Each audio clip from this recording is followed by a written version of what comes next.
Well, hello everybody. God, I just got fucking sawdust. There's a fly there. Fly just walloped me in the face.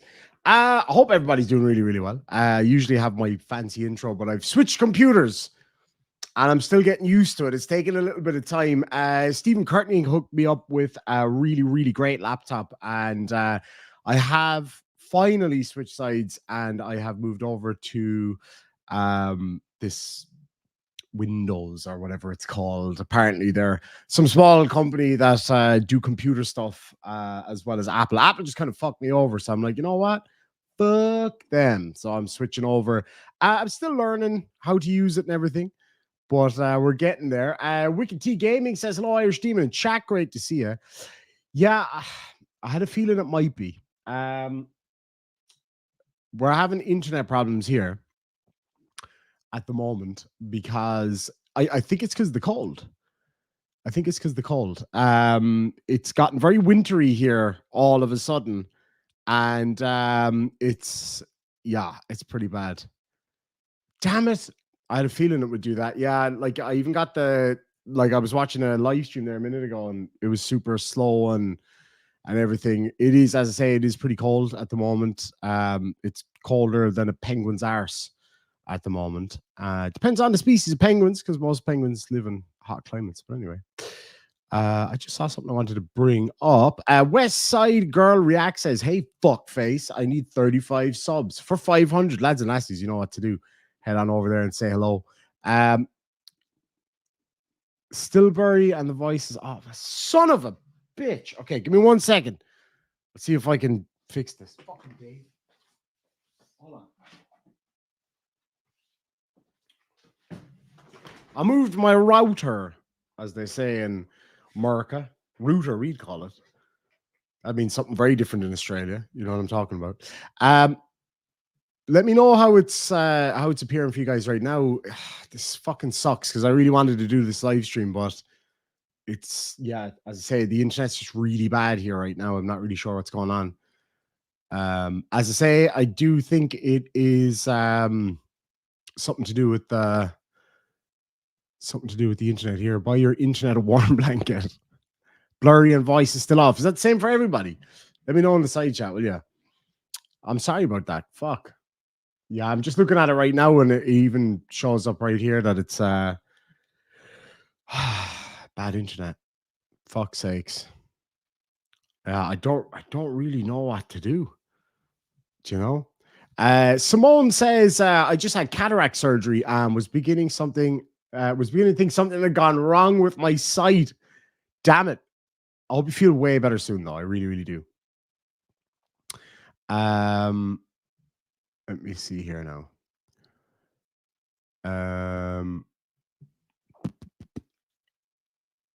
My handsomeness is blurred. Fuck it. Anyway, hold on. Actually, give me 1 second. I'm just going to run outside because I've got Starlink. Wow, big fucking spider.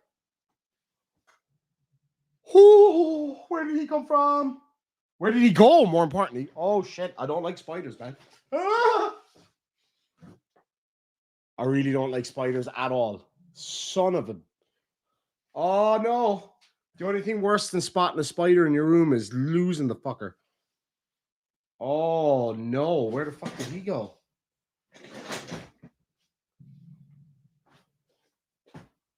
Sorry, I know my studio is a bit of a mess. Oh, do you know you can just feel it crawling all over you? Where the fuck did that go, man? I don't like this one bit. I said big spider. It wasn't that big. It's for that size. I think I just got to burn down the house and start again. Although, because it's me, there's a good chance that I'll accidentally burn the fucking house down anyway. My studio is an absolute mess right now. I'm remodeling the hallway. Oh God, I got something cool going on out in the hallway. Someone's gonna have to memorize this moment for posterity. I don't do spiders, man. Like fucking hell. I'll take on a relatively decent sized creature. Like I've dealt with some mean rabbits in my day. What else have I fought? What other creatures? I had a pretty scary encounter with a badger one time. Dizzy says, bring on the sparklers. I'm scared now. I'm afraid to sit down because it was on my, I felt something tickling my elbow and I walloped it and then it disappeared. And that's terrifying. That's fucking terrifying. I don't know where it's gone. Oh, I hope it died. I know that sounds really mean, but I frankly do hope that it died. I mean, I hope it was painless and quick, but I really hope it died. There's just boxes everywhere, which doesn't help.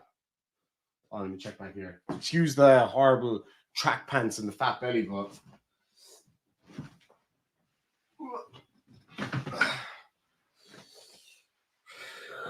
okay.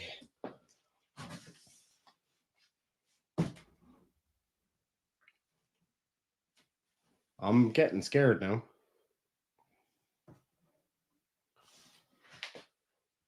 Why do they have to be so creepy, man? Why do they have to? Well, let me just double check my chair.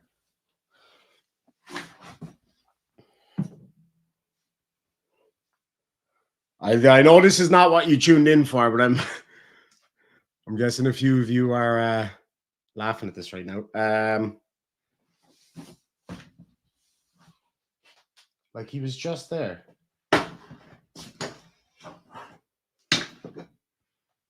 Okay, I think we're clear.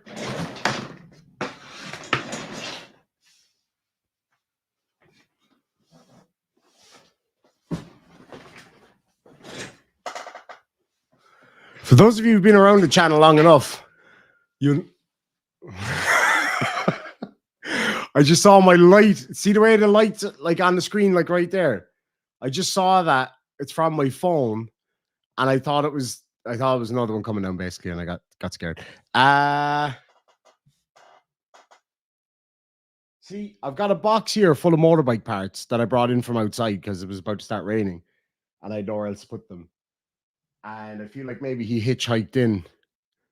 There are no poisonous spiders in Ireland, people, mama.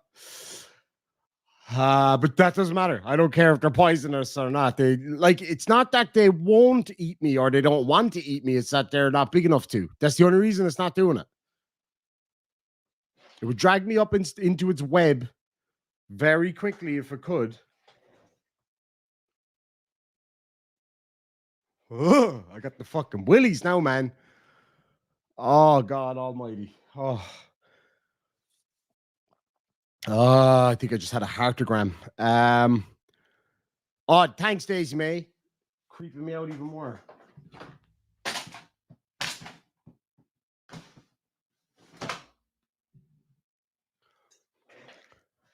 Anyway, folks, how are you all doing?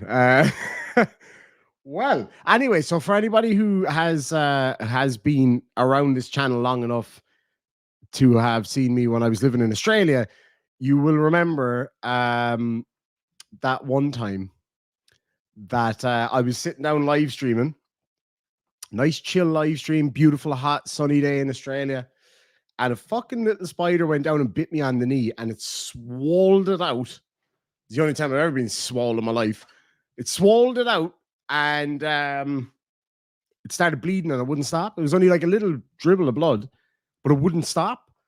And I went to the doctor was right across the road from me.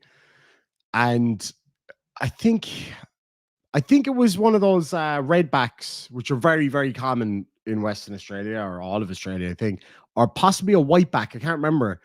But basically, it stops you from being able to coagulate your blood, essentially. Am I still coming through blurry for everybody? Like, I was just about to go outside and try to fix my internet, but right now I'm actually thinking I'm going to get my girlfriend out of the house and burn the fucking place down, truth be told. I just saw something move, and I'm fairly sure when I slapped it off me, it went into that box. I'm not happy. I am not happy about this one bit.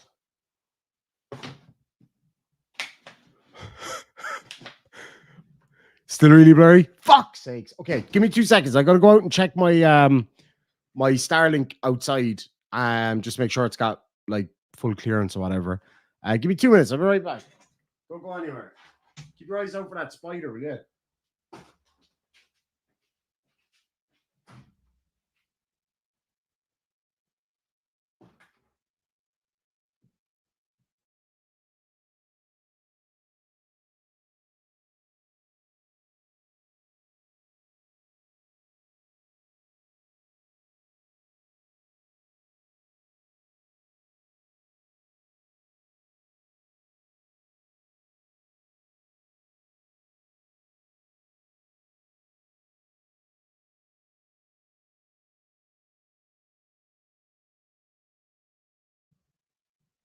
I don't know what happened there. I just disappeared and now I'm back. I don't know if that's any better. I hope it is.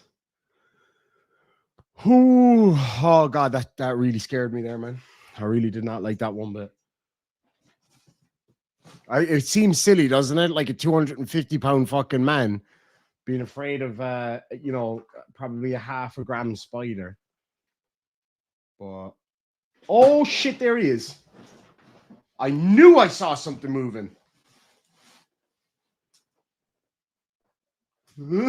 Fuck you.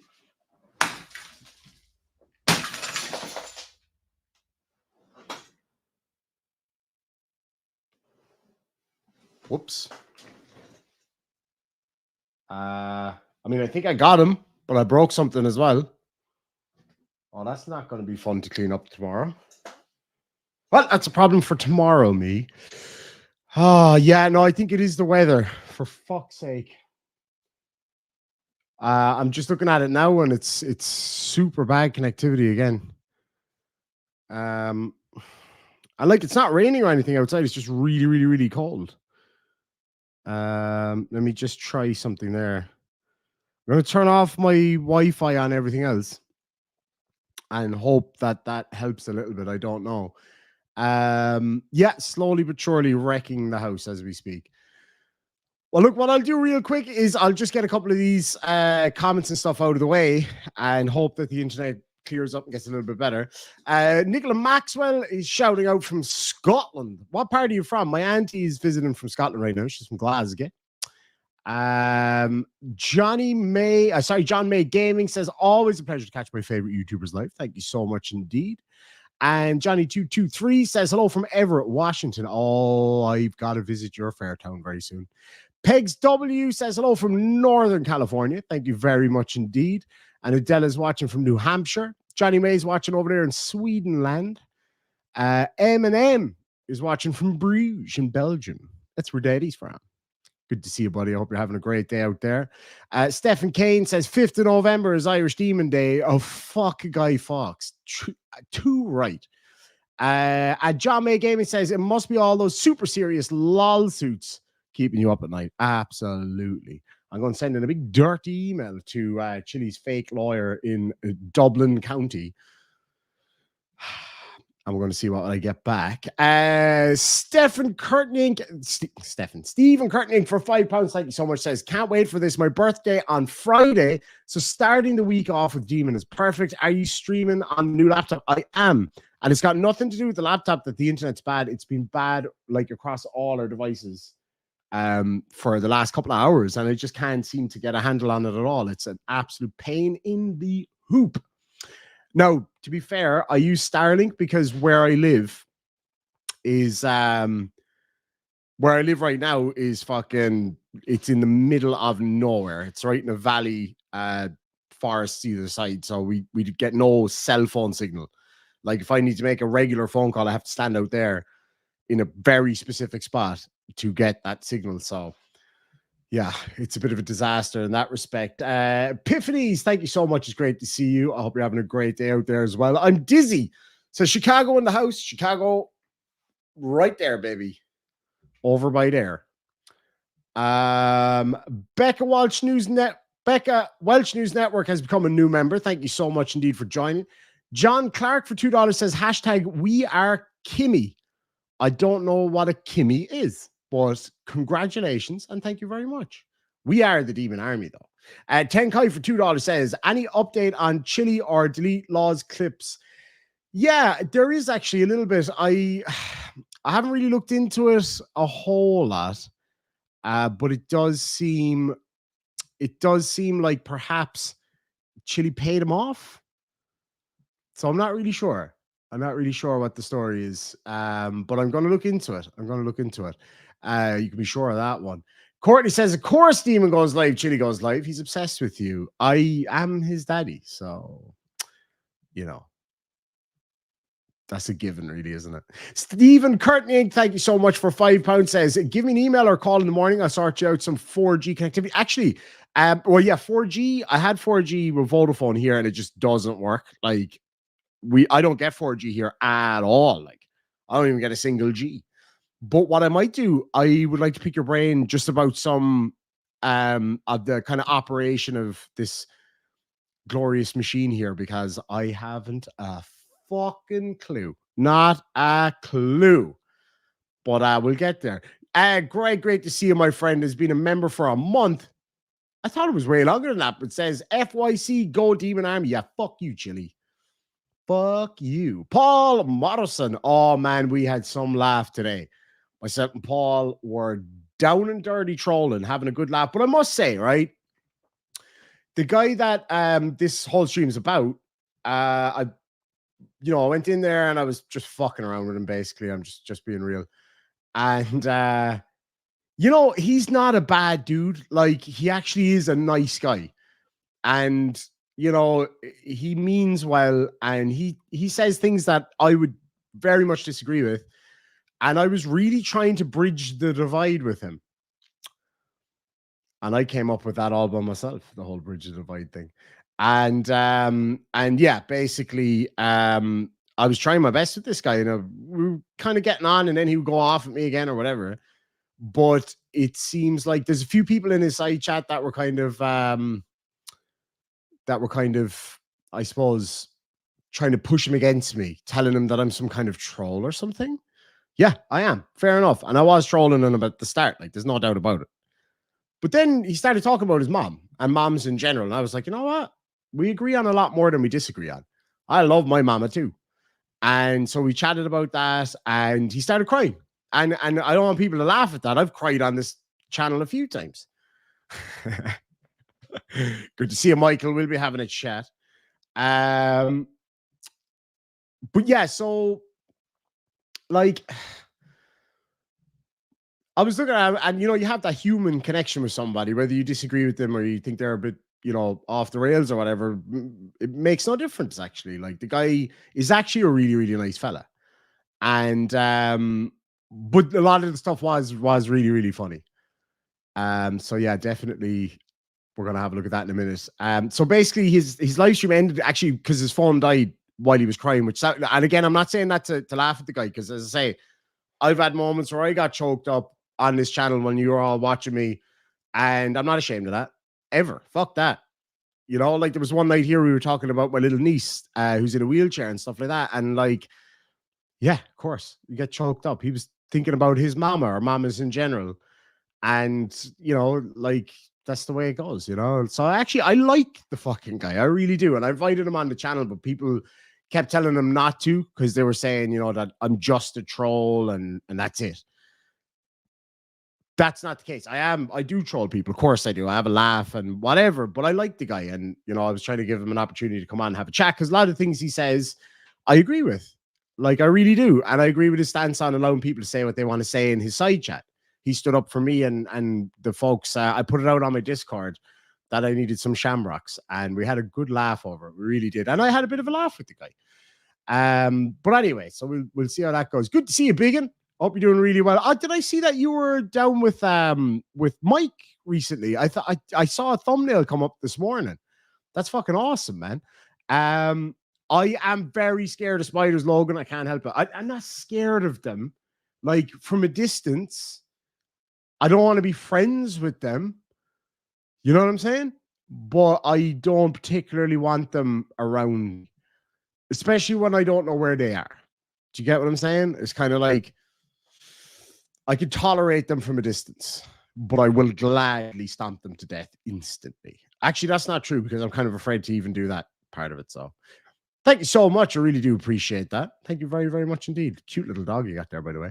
All right, let me grab a few more of these chats, and we're going to have a look at this live stream. Am I still really blurry? Is it worth is it worth doing the covering his live stream right now if I can't actually do it properly? Like, should I wait until the weather's a bit better tomorrow maybe and do it tomorrow? Or I have the whole day off tomorrow. I've got nothing planned.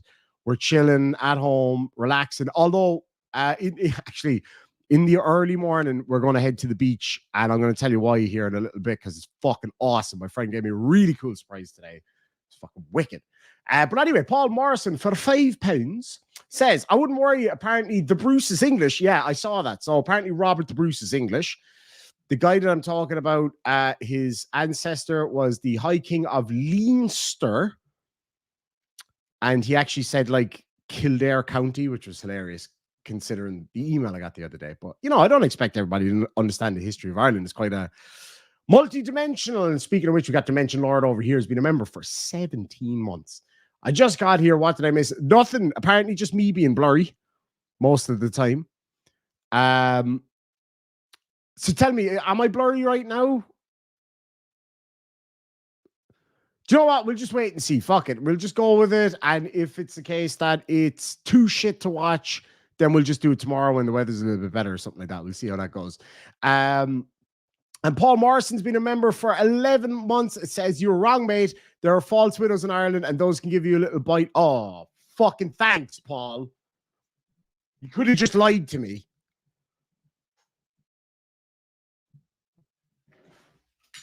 No!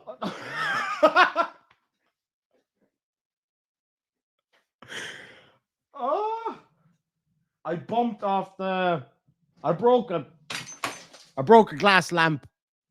It was a shit one anyway. It doesn't matter. The spider was using it as a base of operations. It was his forward operating base and his assault on me. I was assaulted, is what it was. Just saying. Fucker. But the Battle Spoon wins. Battle Spoon always fucking wins. Anyway. I'm really jumpy now. I need to chill out now a small bit. Timo Lynch for €2 says it's 9 degrees Celsius in Ballincollig. Cold? Pff, hold on. What is it here? Well, it's actually 8 degrees Celsius here. But there's like a very light breeze. It's beautiful, clear night, but it's this little light breeze and it's just a bit chilly. And it's making my nips hard. So that's cold enough for me. And you can bite me, basically. No, I'm only kidding. No, I don't understand what's going on with it. Like, you know, I've had way, way worse weather and the internet's been better. It could just be something to do with Starlink right now. I'm not really 100% sure. Sandy D's been a member for 13 months. Says, so let me guess. You also have to get your water from a well, chop trees to get firewood for heating and cooking, and candles for light. That's pretty accurate. Like, I mean, that's pretty spot on. Like, our water does literally come from a well. Like, I don't have to go fetch it with a pail or anything. But no, our water, we have a private well here, and the water here is so beautiful. Like, the tap water comes straight from the well, and it has to get sent away every couple of months because obviously we live on an operational farm. So just in case there's any seepage, the water has to be tested regularly. And I have test kits here as well, and it's always crystal clear. It's absolutely beautiful water here. I don't have firewood heating. I wish I did, because I'm sick of buying fucking heating oil, because I live, well, this half of the cottage that I'm in right now, like that back wall all the way across into the bedroom and down the whole length of that back side of the cottage was built in 1686, I think, was when the blocks went down, and it kind of fell apart. And now this half, like the front side of the cottage, that's modern. As well, I mean, it's 100 years old. It's modern by Irish standards. And you know, I was laughing, actually joking with a friend the other day. We were talking about being Irish or whatever, and I've got a new channel in the works called Irishness, and it's all about being Irish and like things not to do here, or what Irish people think about other things, and blah blah blah. And myself and my buddy were kind of having a bit of forward and back about it, and he was talking about how he noticed when he was in the States, a lot of people assume that all Irish people live in little cottages on a big old farm in the middle of the countryside. And we kind of laughed about it a little bit. And I was like, well, like, I mean, I do. I literally live in a little, beautiful little cottage. I love my cottage. In a big, gorgeous farm with a fucking castle, like literally a minute walk away, if even that. And it's just like, I mean, that's accurate, but most Irish people don't. Like, Do you know what I mean? Like Tim O'Lynch lives in Ballincollig on the other side of Cork City, and it's like a modern town, you know. It's got a beautiful history out there, but like, you know what I mean? Maureen Cummins says, only just discovered you, watching from northern Italy. Beautiful. I was supposed to go to Lake Garda when I was younger, but I broke my collarbone and I had to stay at home. Michael O'Murphy, the barista for Delete Laws, is in the house. He says, Mr. Dean, I have found you again. I'll be finding you. Bye. Paul Morrison for £2 says it's 8 degrees in Surrey right now, which is cold. Like, it is kind of cold. Like, in fairnessly now, like, it is cold. Paul Rumor Fraser, Scottish L Bay for £2 says the battle spoon works best if used by ma'am. Absolutely. The spider wouldn't come near this fucking house. Wouldn't dare to set any one of its 8 foots inside in this house if my mother was here. You take one look and be like, fuck that, and out the gap. My ma'am could hit a spider with her slipper from about a mile away. No joke. Delete Laws sucks for $2 says Demon realized the spider had a miniature trifold. Yeah, well, the little fucker really followed his right to remain silent there. Anyway, little shit. Didn't see him coming. Didn't see him going either. But I saw him out. That's for sure. I hope. I really hope. Because I might have just pissed him off too, like, which is a little bit more terrifying. Teresa Brewer for £5 says, "Feck me, Paul. You made me laugh so hard telling the Irish about false widows." I'd forgotten about that, actually, Teresa. Thank you. Thank you to you. Thank you to Paul. And you can all now kindly bite me. Anyway, do you know, that's a really good question. Alan Bird says, why is Port Leash called Port Leash when it's completely landlocked? That's actually a very good question. The answer to which I don't know. Port Leash is a town in the kind of middle of Ireland in County Laois. And it's where the big prison where they hold all like the IRA guys and stuff like that. It's up there. And Port Leash. I'm guessing it comes from the Irish word fort, as in Phort. So, for example, County Waterford in Irish is called Fort Lariga or Port Lariga. And obviously, Port Lariga literally translates as a fort on the sea. So port is fort as well. So I wonder if maybe Port Leash is literally the fort of Laois. Let me look that up. That's actually, I'm sorry, no, I know this is probably really boring. But I have to look it up now. Because I do love the origins of like Irish town names and stuff like that. For example, the town that I grew up in, Conna, most Irish towns have like an English name and an Irish name, and the English name is usually just an anglicized version of the Irish name. So the town in Gaeilge, in the Irish language, is called Connacha. And when the English came, the bastards, no, I'm only joking. Well, I mean, those English, they were bastards. The ones now aren't, like, whatever. But anyway, so when they came, they couldn't pronounce it or didn't want to, or they wanted to kind of anglicize the nation. So they called it Connacht. For example, the town that's like 20 miles from me that I do my shopping in is called Fermoy, which is the English anglicized version of Monastery, which means like the monastery of the something man. I can't remember exactly what it is. Dublin is slightly different in that the Irish name for Dublin is Baile Achaclia, which means the town of the games.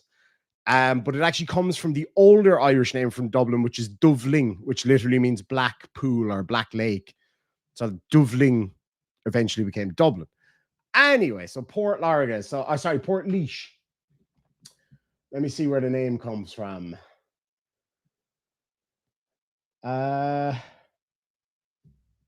Just, it might take a minute here now to find it, but it's totally worth, well, for me anyway.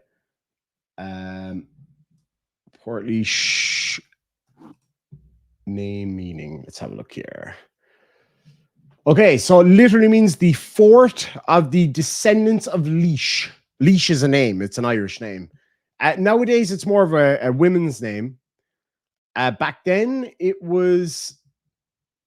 could be either, actually, I think. Port Leash. So it was, yeah, the fort of the descendants of Laois. Anyway, that's your little Irish town naming history there. Anyway, let's have a look here now. How's my sound and vision right now? Is it a little bit better, or what's the story there? Let me know. Let me know. All right, let me just grab a few more of these. Thank you so much, Evelyn Garrison, for the whopping $50 super sticker. Thank you so much indeed. I really do appreciate that. That's awfully kind, as always. Thank you very much. And Paul Morrison for £5 says, we'll leave the bite you for the false widows to do. Oh, here we go now. It's going to be all fucking spider jokes now, isn't it? For the false widows to do, you do know that you swallow spiders in your sleep. Enjoy. As long as the spiders don't swallow me in their sleep, that could be definitely taken out of context.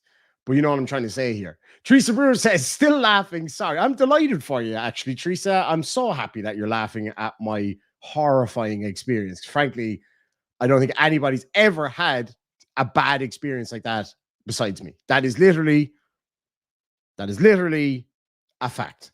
Stephen Kane, you bring up a really good point. I think this would be a bit of fun. I've done this with a few people before, trying to get them to pronounce Irish names. So I might look a few up here in a minute.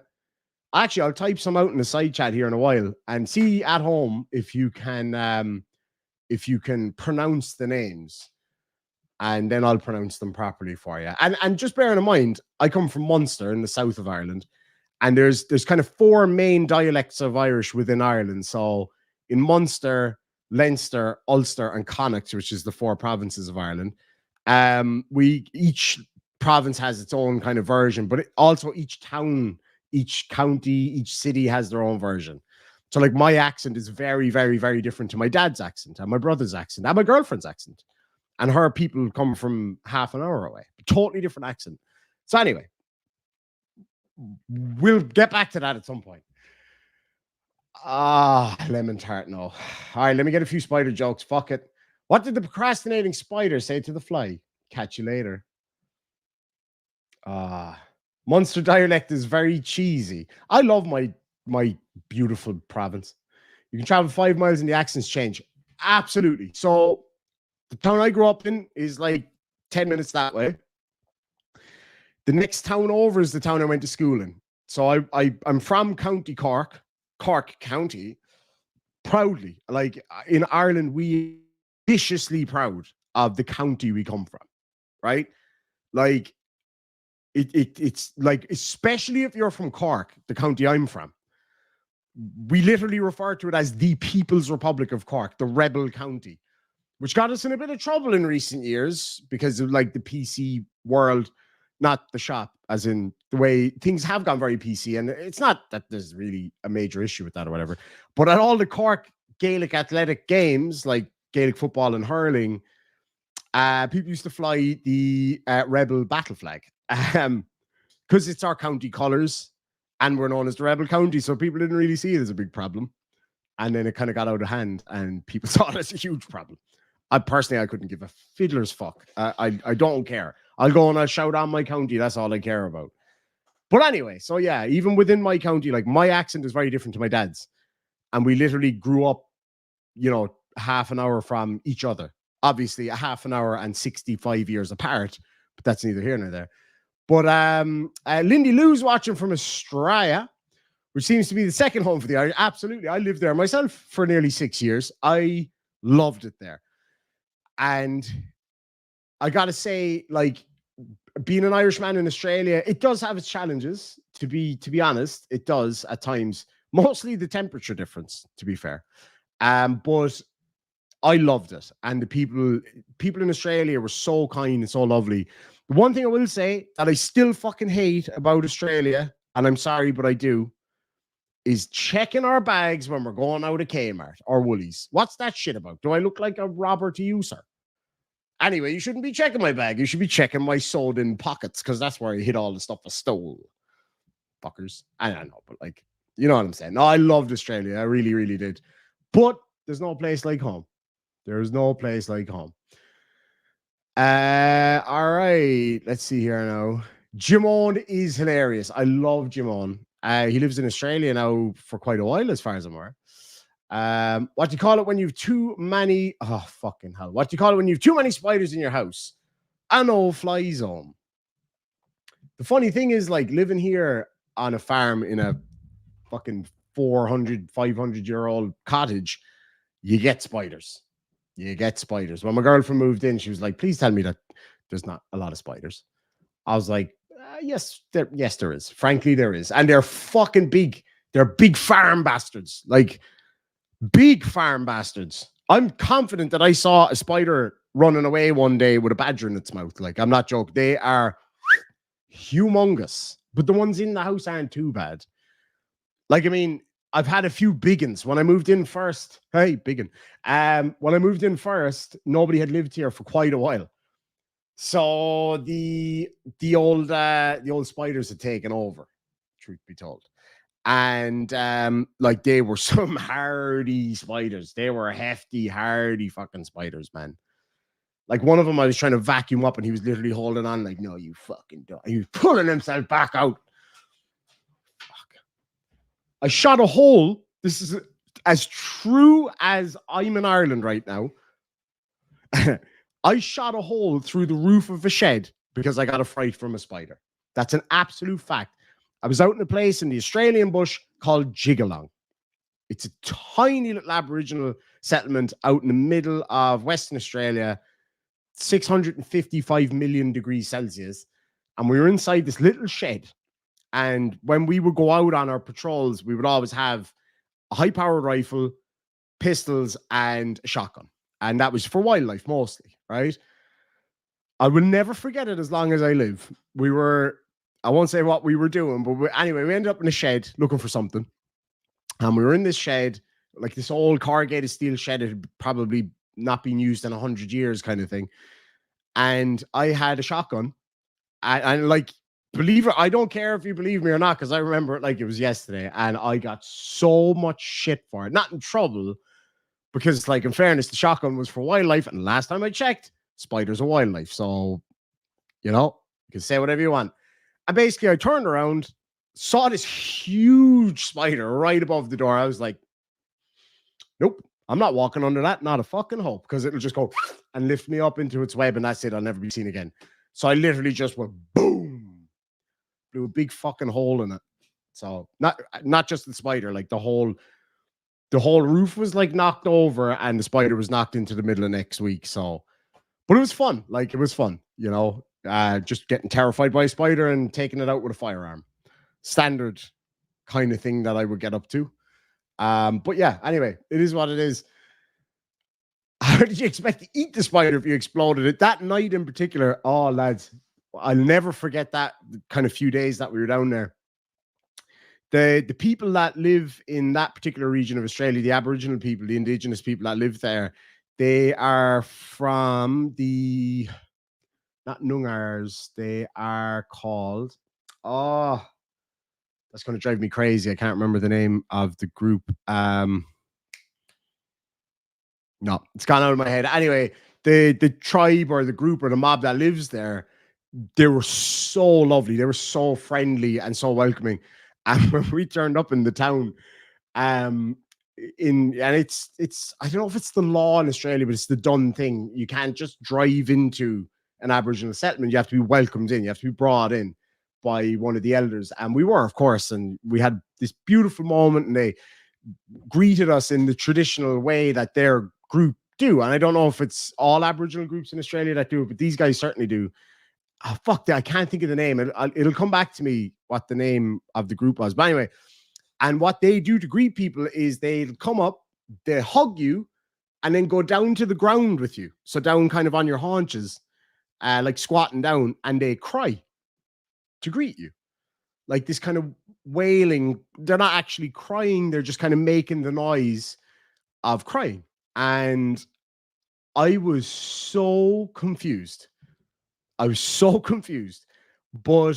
I kind of knew it. Like, I kind of understood what was going on. And what it is, it was explained to me afterwards that the reason they greet that way is because in the old days, groups wouldn't see each other for years, like distant family and things like that. They wouldn't see each other for years.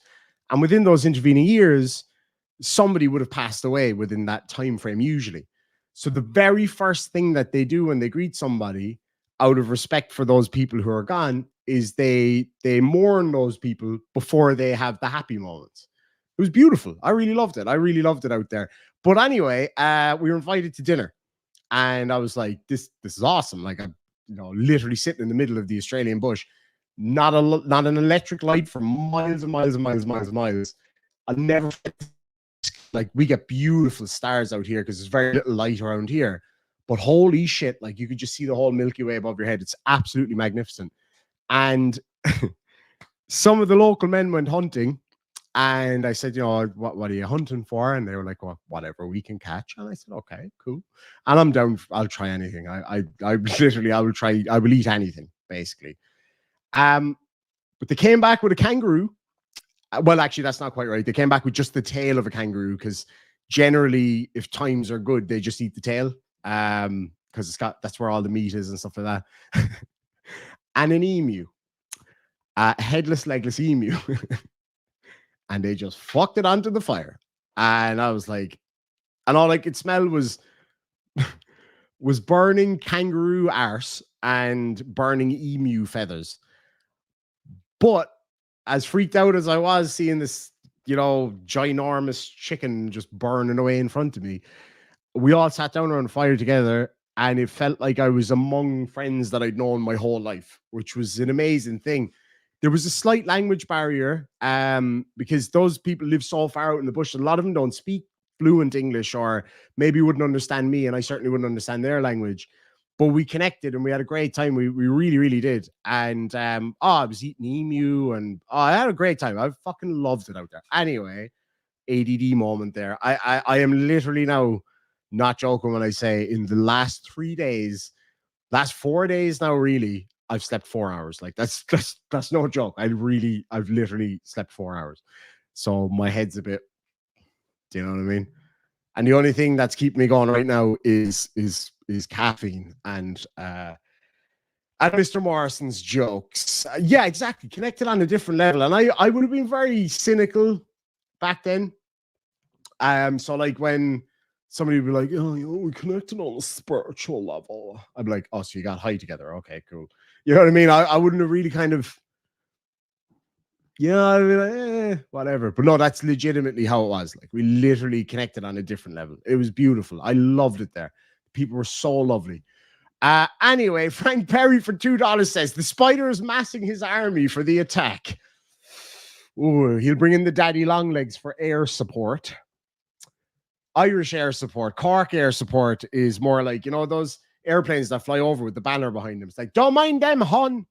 There's only snakes around here, girl. Basically. Blaine Devlin, thank you so much for £10, says, a feckin' shamrocks flooding down from Belfast. Fucking A. Oh, wait till you hear what this guy had to say about Northern Ireland. Oh, you're going to be mad. This is the kind of thing that would piss off both sides of that argument, if you get me. You'll understand what I mean here in a minute now when we have a look at it. And then we have Teresa Brewer for £2 says, in Australia, spiders can kill you. Yes, they can. But the weird thing is, in all the time I was out there, I had 3 scary interactions with spiders. I got bitten under the table by one. I shot a hole through a fucking building to kill one. And the other one, I'll never forget it, when I was a mobile security patrol guy going around locking places up at night. And I was walking along, I had my headphones on, listening to my music or you know what I was listening to? I actually remember, because when I listened to that book afterwards, I had like this horrible flashbacks of that moment. I was listening to, Jesus, especially English people out there, help me out here. Who played General Melchett? Stephen Fry reading Sherlock Holmes audiobook, 80 hours long. So it kept me going. I was walking along through this beautiful, I wish I could remember the name of the apartment complex. It was gorgeous. And I loved working there so much that I actually got an apartment there. And, but anyway, I was walking along, locking up the swimming pool area, and I didn't see the web. And just out the corner of my good eye, in a split second, this fucking enormous black spider, literally right there. I almost headbutted it. And I just started shivering. And no shit, Spider didn't even budge. Spider just looked at me as if to say, the fuck are you going to do about it? Because he knew I was scared. They say, oh, the Spider's more scared of you. Bullshit. I was definitely more scared of the Spider than he was of me. That's I'm not even accepting any alternatives, that one. But anyway, went back to my patrol car, got stung by a bee, and had to go home early because I had a reaction. So the Spider did nothing to me, but a fucking bee did. Like, come on, man. We have those here, for Christ's sake. We have too many of those here. There's a tree right out there, a massive holly tree. And because of traditional customs in Ireland, you don't really cut down holly trees. It's kind of, you just don't do that. We have this thing here where we say we don't actually believe in the fairies or the fae folk. You ask any Irish person, I'm telling you straight up, do you believe in fairies? Of course I don't. It's only a pishog. Would you cut down a fairy tree? I fucking wouldn't. It's like, I might not believe in it, but I'm not chancing that shit. I'm not bringing that on me. Sandy D for $5 says, everything in Australia wants to hurt you. You have to defend yourself even against spiders. It's same as like drop bears or what are they called? Koalas, wombats. Well, a wombat can fuck you up. They're cute and fat and cuddly, but they can fuck you up. Echidnas. It's like this weird rabbit thing that is a mammal, but it lays eggs and it's a marsupial and it's got big spikes. Like, okay, why nature? Duckbill platypuses or platypuses? I don't know. Platypuses. They lay eggs. They have a duck's face. They have a beaver's ass. They have like little prongs on their feet that can poison you. They lay eggs, but they're also mammals. Like, make up your fucking mind, Australia. Like, come on. And then you have kangaroos. Like, what is that even about? Like, why is that a thing? I call them velociraptors. But yeah, everything in Australia wants to kill you. Like, even those little tiny, cute little things. It's not that they don't want to kill you. They just can't. They'll fucking try. Paul Morrison for £5 says, what do you call a giant Irish spider? Paddy Longlegs. I love it. I love it. Sorry, I had to do it when I saw this joke. That's genius. I love that. Paddy Longlegs. Hank's Corner gifted 1 membership. Thank you so much for that, Hank's Corner. It's absolutely great to see you, my friend. And John Paul McKenna. Great to have you here, my friend. Has become a new member. Thank you very much indeed. And Hank's Corner for $2 says, a petty chat to piss off petty people. Fuck you, Chili. Thank you so much indeed, my friend. My nipples are now even harder. Really appreciate it. Fairies and unicorns are awesome. Awesome. I was trying to ride a unicorn. That's the last time I taste those mushrooms that were growing in the garden. That's a fucking lie. I would definitely take them again. But anyway, yeah, they have poisonous spurs. And they have the arse of a beaver. That's quite something. It's an anomaly. It's an anomaly. All right, so I think that's enough fucking around, frankly. Let me show you something really cute real quick just before we get into this, because my niece is awesome. I was babysitting my niece yesterday. She's cool, man. She's a legend of a kid. And we did 2 shorts yesterday. We had a fucking great time. She's an incredible little kid. Let me see here now. Oh, I have to do it as a tab, don't I? Yeah, okay. See, I'm still getting used to the software. That's why I didn't have the intro set up or anything, because I just haven't figured everything that I need to figure out yet. Figured out. So, you know, it is what it is. Let's have a look here now. So, I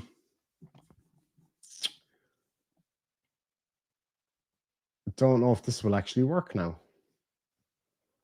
Oh, for fuck's sake. Oh, yes, it will. Ah, fuck, it won't. Okay, I have to do it through a Chrome tab, I think.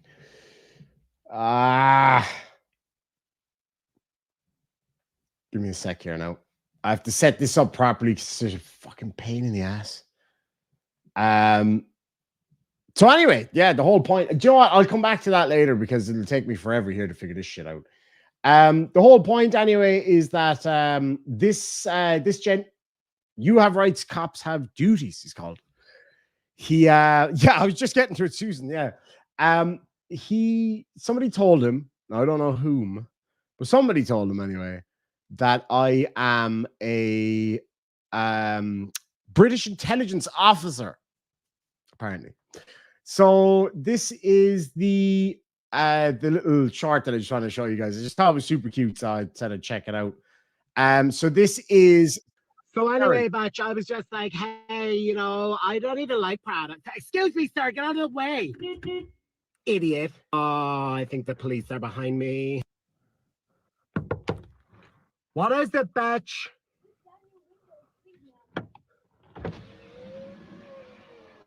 you know why I pulled you over, ma'am? Is it because you're a Peggy Waggy? No, ma'am. It's because you're driving while using your phone, drinking coffee, and you also caused 2 crashes back there. How cute is she, man? Excuse me, Batch. First of all, I wasn't driving, I was traveling. Ma'am, I saw you driving while using your phone. Traveling. Oh, wait, sorry, traveling. Okay, ma'am, get out of the car. No way, Batch. You'll never get me, Batch. You'll never get me, Batch.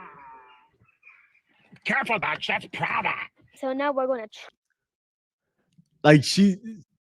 Oh, hold on, it's still playing away in the background. She is adorable, right? She's really funny and she's a really clever kid. So she actually came up. I explained to her, what's going on with my fucking. Sorry, I had the thing still open. It was just making so much bloody noise. So I explained to her what the whole subset thing was about because she didn't 100% understand it at first, but she's the kind of kid. She's only 10. But I sit down and I explain the thing to her. She got it straight away. She totally understood. She was like, okay, so we have laws that we don't necessarily all agree on, but we follow because we all have to live together. And I was like, that's exactly how that works. Like, there's loads of laws I don't agree with, but I follow them anyway. And I explained it to her and whatever. But these people think that for whatever reason that doesn't apply to them because reasons. I was like, that's exactly it. I was like, okay. And I showed her the video of that Karen getting arrested yesterday. And she was like, I have an idea. I'll be the cop. You be the Karen. I was like, I love this. I love this. Whoever heard of a traveler breaking the law? Jesus, Sean. You're going to get me in the height of trouble, sir. The height of trouble. Anyway, John Paul McKenna for $2 says snakes suck in Australia. Yeah, man. We don't have any snakes in Ireland. Thank you, St. Patrick. We do have legless lizards, which I thought was just a snake, but evidently not. Blaine Devlin for £5 says, what have Chilean spiders got in common? They both spin webs of lies and get squished under demons' big ass biker boots. Fucking A. Or they get a wallop of the fucking battle spoon, man. The Celtic battle spoon. It's me, a Mario Rui. The man who paid me $10 to send me a picture of his nipples. Just say. I collect demon nippers. Not even one is hard. That is not true. I could hang my jacket on my nipples right now. Ladies. Or gents. Whatever you're into. Paul Morrison for £5 says, what do you call it when a shark, a crocodile, and a giant spider walk into a bar? A typical day in Australia. Fucking true story, man. True story. All right. Okay. So, that's absolutely right. Yeah. She is so smart. Like, she's so clever. And because they're not sullied by all the information that us adults gather as our lives go on, they don't hold as kind of polarizing views as we do. So they're more open to, I suppose, free thinking. Not just that's not the only way I hang my coat. You know what I'm saying? Anyway, okay, right, okay. I'm gonna stop talking now because I'm ADD and out here. So I'll get up this You Have Rights, Cop Have Duties live stream. And you know what? I must say, I had a couple of takeaways from this. First and foremost, people out there just love trolling. They really fucking do. And second of all, or third of all, or whatever of all we were on, this guy's actually a nice guy, right? Like he acts up a little bit from time to time, but he's a nice guy. The guy clearly has a heart of fucking gold, and I like the guy. I genuinely do. And he seems to like me. So basically, we're getting married, is what I'm trying to tell you. No, he's a nice dude. I as I say, I do like the guy. But that being said, there was some really funny shit said on this live stream. So we're gonna have a look at that and have a bit of a laugh about it. All on there now till I get it up here. He says some really stupid shit, frankly, and he knows that I was gonna say that. I told him I would. I told him straight up. this was going to be an honest live stream. I'm not just going to sit here and shit on the guy, but there was some stupid shit said. Actually, more so from his buddy in the background. Anyway, so here it is. So, and by it, I mean the live stream. I'm not referring to the gentleman as it. Like, I'm not nasty. But anyway, so let's have a look at this and have a listen to some of the things that were said. Now, it might take a while to kind of get to the parts that were important because, in fairness, like I did ask the guy, would you mind? Because the live stream had set to private, and I did ask the guy, would you mind setting it to public? Because I want to share it with people to have a laugh about the trolling, because he was having a laugh with it too, in fairness. And I respect that and I appreciate that. But also to just show people that, like, me and him might disagree massively on stuff. And like he kind of he's a flat earther, frankly, I think. Or he's one of these, I don't know if the earth is a globe kind of people. Okay, so you're a flat earther, let's face it. And he says there's more evidence of flat earth than round earth, etc. Some of you guys are shaking right now from the memories of those days.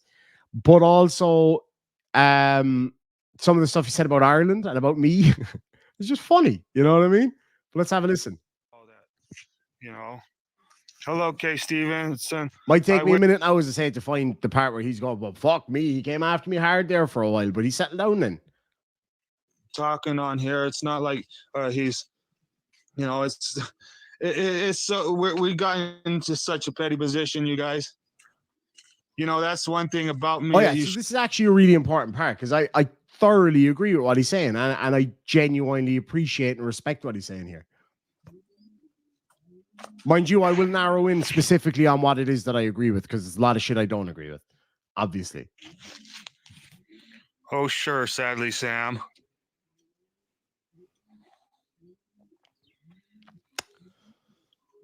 Good to see you, Shan.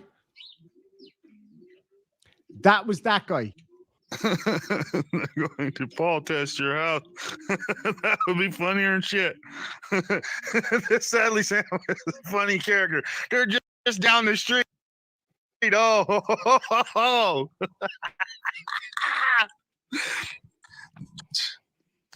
Fuck. Maybe down the highway, you mean? Down the highway from my house? Shit, dude. You must not know where I live, sadly, Sam. Fuck. So this sadly Sam person, I genuinely don't know who it is, right? So this person spread some fucking rumors about me. Nothing nasty nor anything, just fucking with some people. Fucked with Chili a little bit on one of the live streams, saying that I was outside the door. Anyway, it doesn't matter. They told him that somebody connected to me was down the street from his house, but not that I was down the street from his house. Do you get me? And yeah, anyway. It only took 3% of the population to overthrow the English. I think we are better than 5%. Possibly. You know, that 3% means that only 3% of the nation will even do anything about this. I get to the good stuff. You know, out of all the protesters in this world, what right there.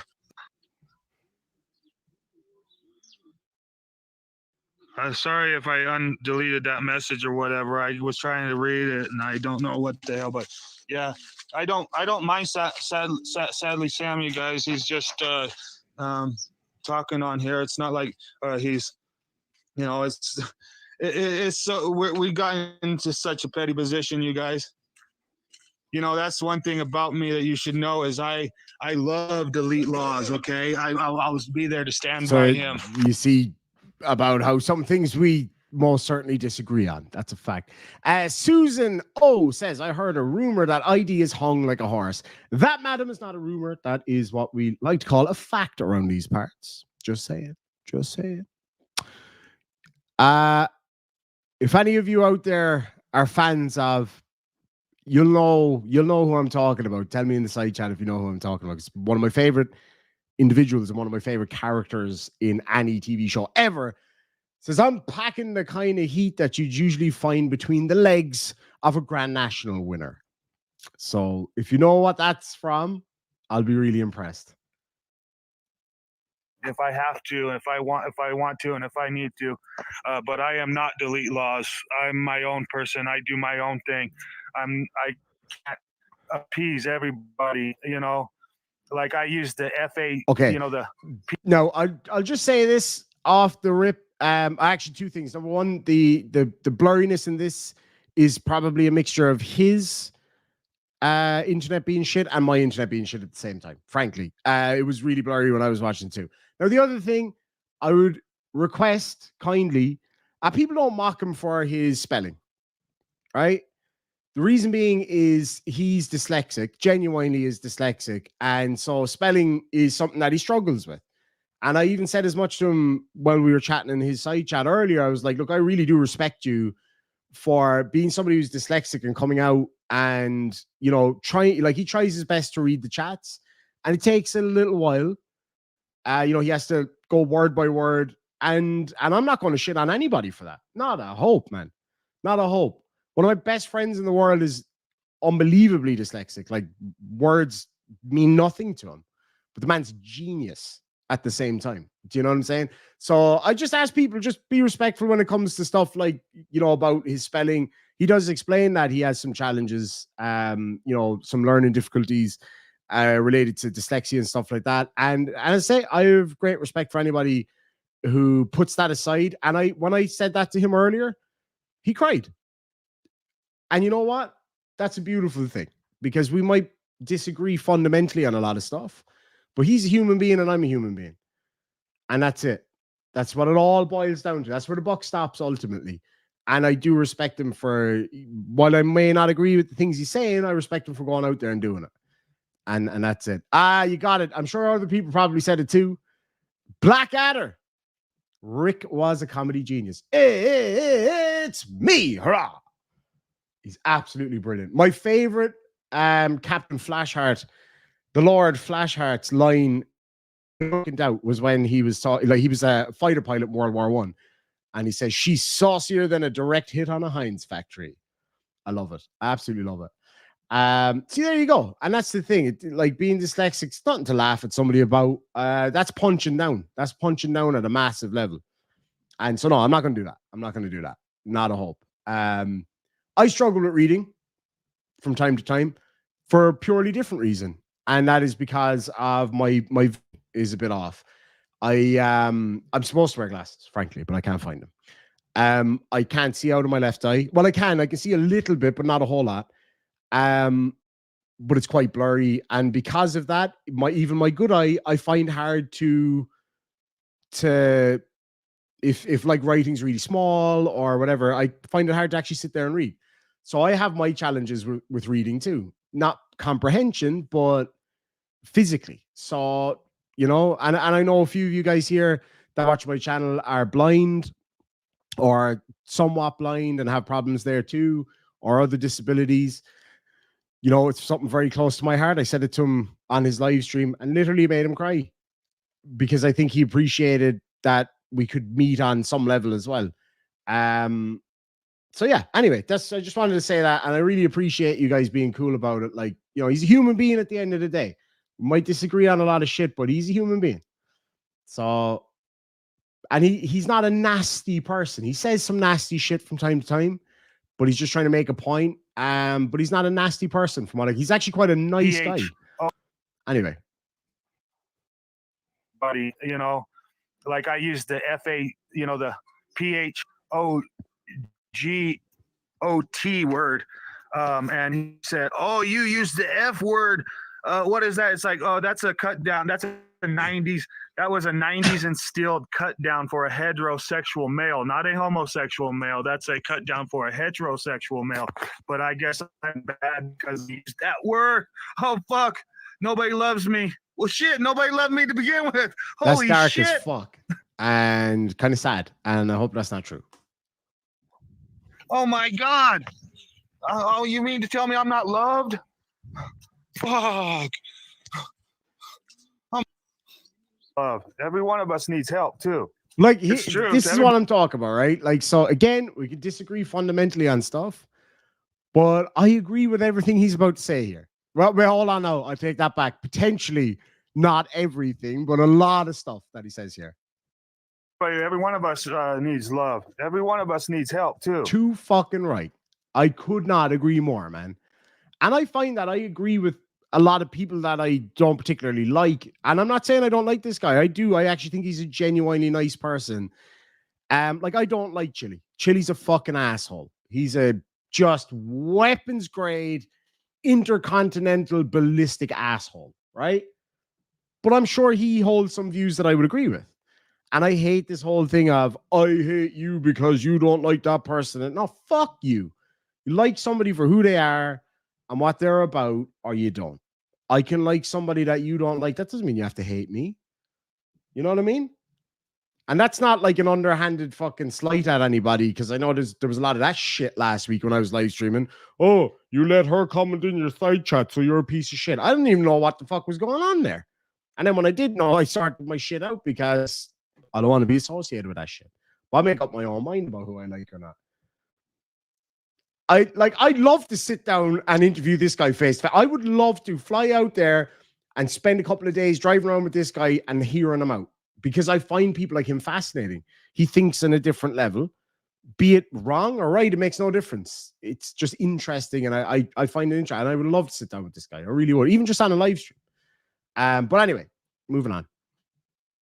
And we're not getting enough help in this country. We're not getting enough help from the public service agents. We're not getting enough help from the public. We're not getting enough help from even us. And we're in this every single day trying to provide a new understanding, a better understanding. Thanks so much, Shen. Really appreciate that. Some way that we can be more freer and instead of more slaved, and it just ain't happening. I don't think it's not. I don't know where everybody's mind is at, but I think everybody just wants to like keep going to work and keep making some sort of a life, maybe for their family, for their kids. I just don't see any future for kids. That's why the whole reason why I'm in this. Because and that's probably somewhere there where we disagree, because you can be both, right? So like you can be all about freedom and going your own way and all the rest of it, but also you can hold down a job. Like living the dream would be to be completely self-sufficient, live off the grid, but still have a beautiful quality of life. Like I love kids, right? Like I love my nieces and nephews. My girlfriend's nieces and nephews are my nieces and nephews now. I love them all, and I can't wait to have kids of my own. I really mean it. I'd love to have my own kids one day. But for me, I want to wait. I want to wait until I'm in a position, or we're in a position, where we have enough money in the bank and enough, foundational support that we can give those kids the best life they want. And so people going out and working their ass off in the big corporate world, which I fucking hate. I hate working for people. That's why I always went my own way. That's why I never lasted long in any jobs. That and the ADHD. I get notions and I go off doing other things. But like, that's what I'm talking about. Like, so you can be a bit of both. And I think that's where I kind of agree in some way, but disagree then, that just because people love to go out and work, some people like just love going out working and making a great life for themselves. There's nothing wrong with that.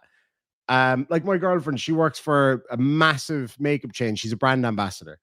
And she's really talented at what she does. She is gifted. You should see some of her work. Like some of her makeup work is phenomenal. And she's got a really good name for herself in the industry because of how hard she worked. And that's something to be really, really proud of. It's not for everybody though. Like some people don't like working. And you could call them lazy deadbeats or whatever. Yeah, maybe in some ways, but it's not for everybody. But definitely for me, I think there's absolutely nothing wrong. I would love to be able to raise my kids in an environment where I have, I'm at the moment, like I've been a bit behind on YouTube because I've been working on other projects outside of YouTube, like other businesses. I've got 2 or 3 businesses that I'm kind of working on getting set up at the moment. That's why I've been so busy and haven't had a lot of time or money or fucking energy to do a whole lot online, because I'm trying my best not just to give myself a better quality of life now or my partner, but our future children, my parents. I would love for when they retire this year to be able to go, here's a wad of cash, off you fucking go to Las Vegas, go wherever you want, go, just there you go. Or that, like, what my dream is to have a situation where when I have children that they're comfortable, that they never have to worry about not having things that they need. Not necessarily things that they want, because I put my foot down, well, for the most part. My niece yesterday ran rings around me. I took her shopping. I was like, you got to take it easy now because Uncle John's had a lot of bills this past couple of months. So take it fucking easy, because usually I spoil the shit out of her. But then I ended up spoiling her anyway, because she's awesome. She's an amazing child. I spoiled her rotten yesterday. And my partner, Chloe, her 4-year-old nephew, we just have an amazing bond. And like and not to sound, like I'm some amazing fucking thing. Like he adores me because I treat him as if he's my own nephew. And he is, like he absolutely is. And I spoil him too. And that's important, I think, to be able to do that. But I want to be able to spoil my parents. My parents gave me everything I ever needed. Maybe not everything I've ever wanted, because, we can't expect that from our parents, especially the way Ireland has been over the past 20 years or so. But I never, ever, ever went without. I never had fancy computers or, I always worked for everything that I ever had. Like when I started driving, I worked my ass off for it. When I started, businesses and stuff, I did it myself. And I got help along the way from my parents or from other people. But for the most part, I worked my ass off for it. And so did all my brothers. That's to answer your question. I've got two older brothers, one younger brother, all very successful people in their own right. And that is all because, in my view, because we've had amazing parents. Like my parents are awesome. Like my dad is without a doubt one of the hardest working human beings I've ever met in my life. And he's a very proud man, and he taught us to be respectful. And one of the things I wouldn't go as far as say I'm a gentleman. Okay. Yeah, I have my moments, but like he taught us how to treat people well and how to respect people. You'll never hear my dad say a bad word about anybody. He'll give his opinion on things, but he'd never throw shade at anyone. And I love, like, my parents absolutely adore my partner, and she loves them, because my mom and dad, they've been together for 46 years. 46 years. But they're still sickly sweet. Sickly sweet. Like my dad and my mom adore each other. My dad will wait up all fucking night until my mom gets back from work, no matter how tired he is. And he will always have a dinner made for her. And when he's out, she'll do the same. He goes and drives up and meets her for lunch every couple of days, because they work on opposite sides of the city. You know what I mean? And that's taught me a lot. And myself, my partner, we look after each other really well. Anyway, to go back to the point, what he's saying in a lot of ways, I completely agree with, but definitely not the way it's maybe being put across. But anyway, sorry, that was a massive tangent. But no, it'll make sense why I'm talking so much about my parents here, because he talks about it, and we were having a bit of an argument in the side chat. I was like, but all shit aside, what you said about moms, absolutely true. Absolutely true. Like, I got people that I love in my life too, guys. You know what I mean? Do I want to see the people I love be trodden down and held down, oppressed, and told that they can't even say the word bunnies? If you say the word bunnies, oh God, you could just say the word bunnies. Just say bunnies all the time. But if you say the word fucking piece of shit, oh man, somebody's got. What does piece of shit remind you of? Oh yeah, just a word. No, it doesn't even fucking hurt your feelings. Come on. Yeah, don't hurt me no more. I do swear too much, though. Like, I've got a problem with people swearing. Couldn't give a fuck.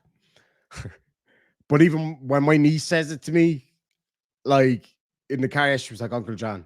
She's so like, she's a preteen. She's 10. So she's getting to that age now where she's getting stroppy. But I love her because she's so clever, man. But she's still so sweet either way. She's like, really? You curse so much. I'm like, yeah, I fucking know. Just don't you start it just because I'm doing it. You know what I mean?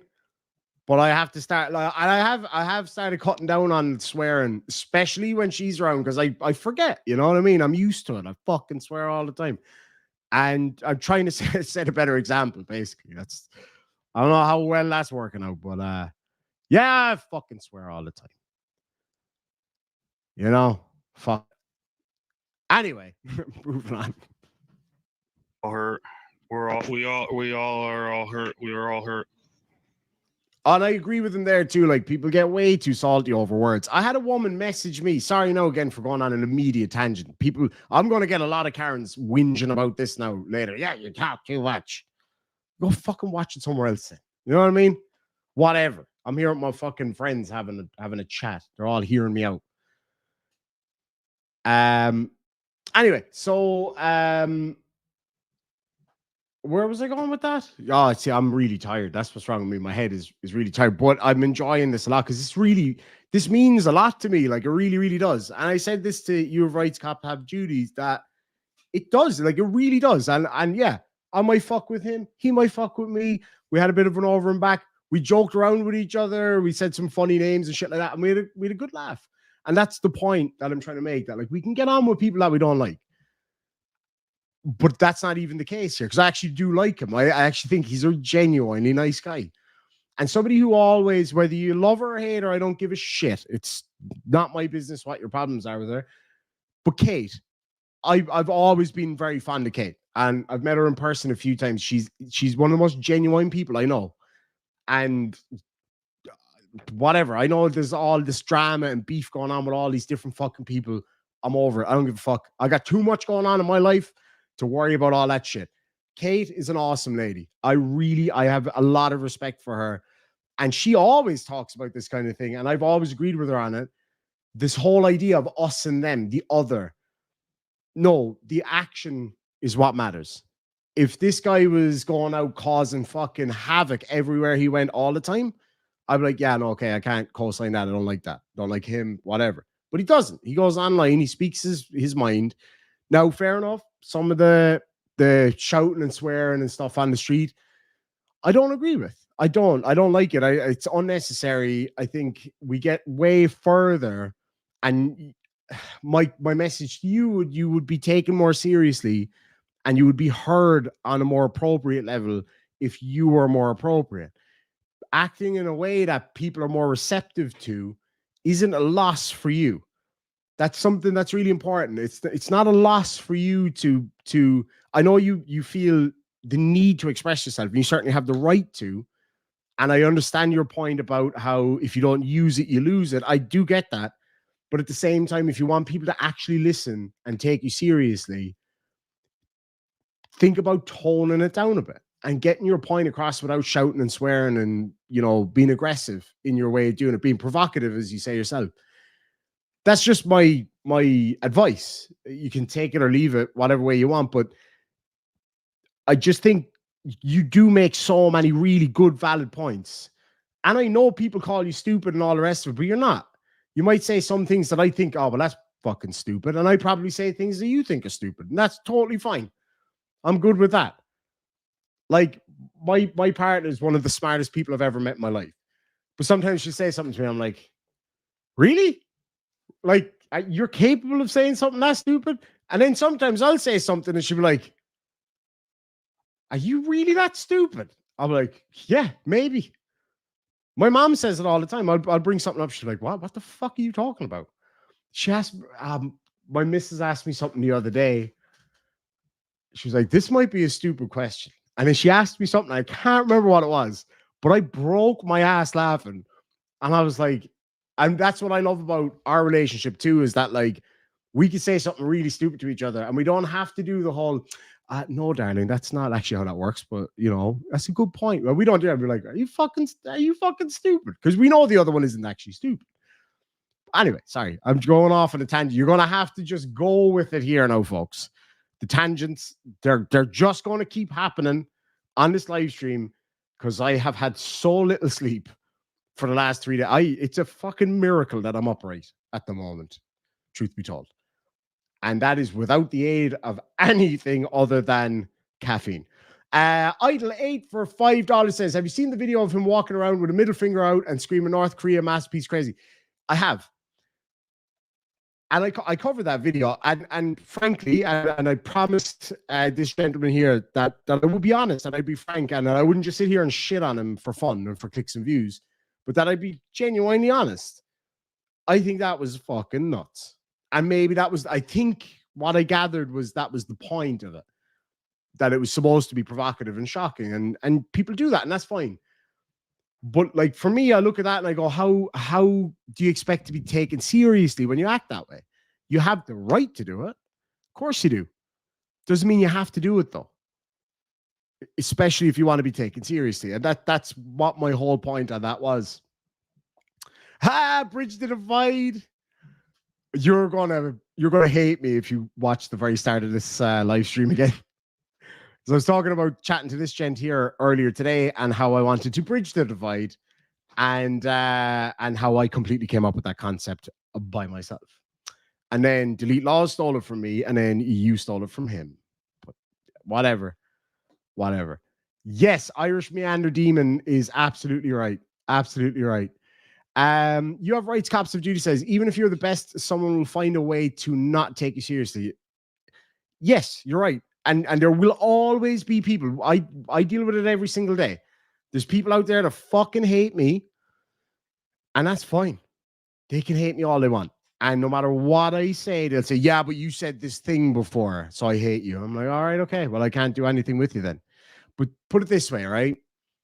You mentioned something in your live stream earlier that I actually wanted to say to you, but unfortunately, somebody in your side chat timed you out. And I really appreciate you, by the way, stop trying to stop people from timing people out and not allowing people to have their say, because that's what I do. I don't time people out unless it's like spam or fucking porn bombing or whatever. But you said something earlier about how I can't remember exactly how you put it, but about not being able to go into a shop or a store and say what you want to say, that they just shouldn't allow anybody in if that's the case, right? What I would say to you is this. In the public sphere, I believe you should be allowed to say whatever you want, as nasty as you want or as lovely as you want.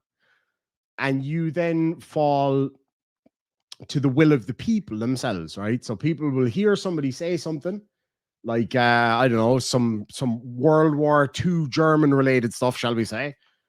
And then you as an individual and as a society decide that's not acceptable. Fuck you. Goodbye. Or you're in my store now. You're in my shop. You're in my cafe. You're in my hotel. I'm not putting up with that shit here. Get the fuck out. Now, I don't know about you specifically, but if I came to your house, to your home, your castle, your domicile, this is my castle. It's a small little cottage, but by fuck, it's my castle. And if somebody came into my home and didn't respect my rules here, they'd be getting the fuck out. Simple as that. I believe in democracy, right? But in this house, I am a dictator. That's a fucking lie. I am second in command. My missus is the dictator. And that's okay. In your own home or in your own business too. Like we're in the works. We're trying to kind of shift things around, trying to build up money to open a salon and a nail bar that we're going to run together. Obviously, I'm not going to be doing the fucking makeup because I'd be trying to do it with a paintball gun, but she's going to do that side of things. I'm going to be doing some of the business side of things and all that kind of thing. So we're working towards that right now. But I can tell you right now, as much as I believe in free speech, and I'm a free speech absolutist in a lot of respects, anything that people want to say, except for the obvious, like, you know, fire in a movie theater kind of thing. That goes without saying because that's just fucking dangerous. But like, you say whatever the fuck you want. But you're not going to come into my house and say it. Well, you can say it, but you'd be leaving with a foot up your ass. You're not going to come into my pride and joy of a business and just act whatever fucking way you want because you think you can. No, you fucking can't. This is my castle. Get the fuck out. That's my view on it. The same as if I came to your house and started abusing everybody, talking shit, you'd want me out too. And that's okay. Anyway, moving on. But I agree with you. There will always be people who will not want to take you seriously. Fuck them. They're not worth talking to if you can't get through to people. I get this all the time. I did a video one time where this guy, Dr. Dave, was it? Was shitting all over me, man. Oh, he was trying to make my life hell. And then people came out and started making accusations that he was a pedophile, thinking that I would jump on the bandwagon. Hell no. I made a whole last live stream being like, hold on a sec. Yeah, he's been trying to make my life hell, But calling him a fucking pedo and trying to get him in all this trouble, sending people to his house, fuck that. Like, I would never stand over that shit. Ever. I don't care. There's people out there who I have respected for a long, long, long, long time who have turned on me over the years. And that happens. And they might shit on me from orbit. That doesn't mean I'm going to turn around and do the same to them. Not a fucking hope. Not a hope. I have too much respect for them. And I'm talking about in all facets of my life. We all go through it at some point. Somebody who I absolutely love and adore is in the side chat right now. Mrs. Collins, Marnie in the house.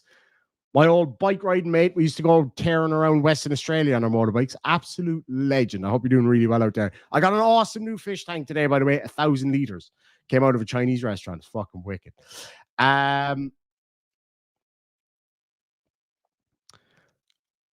Oh, yeah. She just goes to another school. Actually, no, she was on the live stream the other night. She's fast asleep in there right now. But yeah, so she probably won't join me right now. We'll see how we go. You have rights, Cops of Duty says your house is different from the Commerce Registered LLC corporation who has to agree to all the terms in order to open a business where you're looking to invite the public. Yes, I know. I totally agree. But at the end of the day, you either side with the rule of law entirely or you don't. You can't just pick and choose what bits you want. So if the law told me in the morning, and I'm a generally, for the most part, law-abiding citizen. There are some things that I do that would not technically be fully correct in the color of law, but, you know, you make your own choices in life.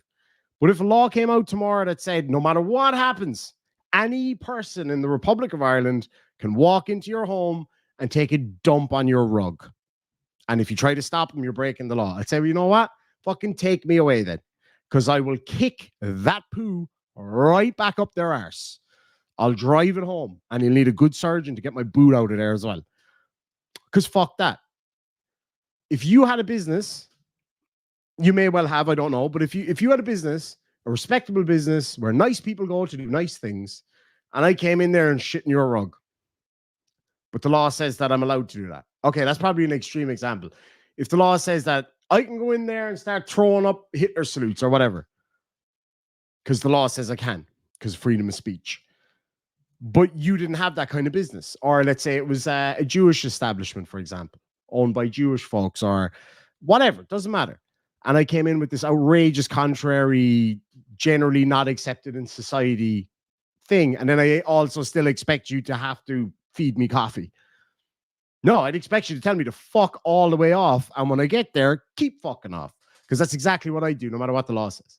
Simple as that. The law also says that I can't assault anybody, for example. But if I was walking down the street and some young buck punched my niece, he'd be shitting his teeth out for a while. And I would happily get taken away for that. Fuck that.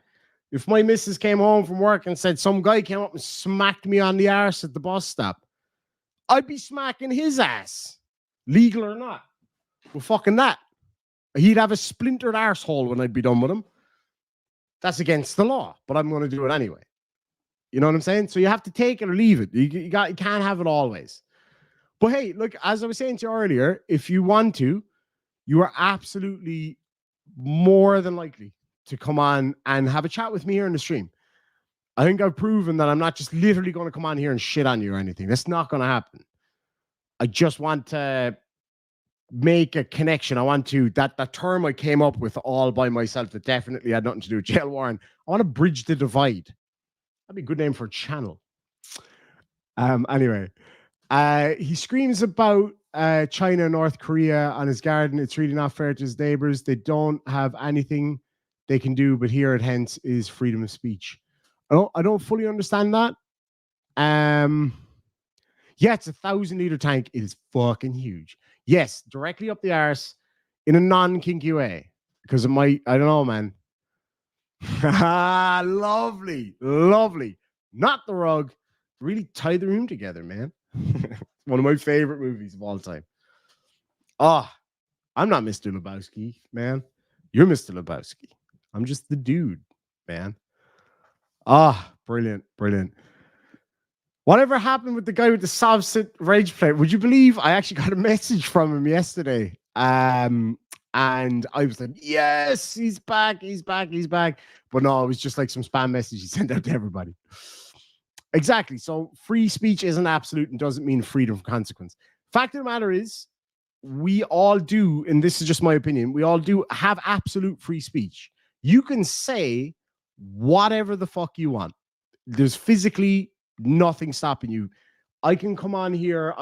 There are things that are illegal to say in Ireland, which I hate. Those things that are illegal to say, I hate. I would never say those things. And I wouldn't like to hear them. And if somebody stood in my sitting room and said it, they'd be leaving via the skylight. You know what I'm saying? But I hate the fact that they can't say it by law. It's something that I'm very, very, very much against. I like, but the consequences of your, not even just what you're saying, but even how you're saying it. And that's the point I was trying to get across to this gentleman here. Yes, you have the right to shout and scream and act like a bollocks all you want. But you can't then expect people to take you seriously and not to react, not necessarily aggressively, but not to get their back up. You can't have it both ways, man.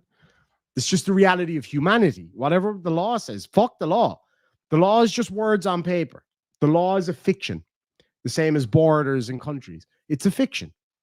If you ever get the chance to read the book Sapiens, it breaks down beautifully. You know, McDonald's it's an imaginary fiction. It doesn't exist in reality. It exists in our collective understanding of how we do things. And the law doesn't transcend that.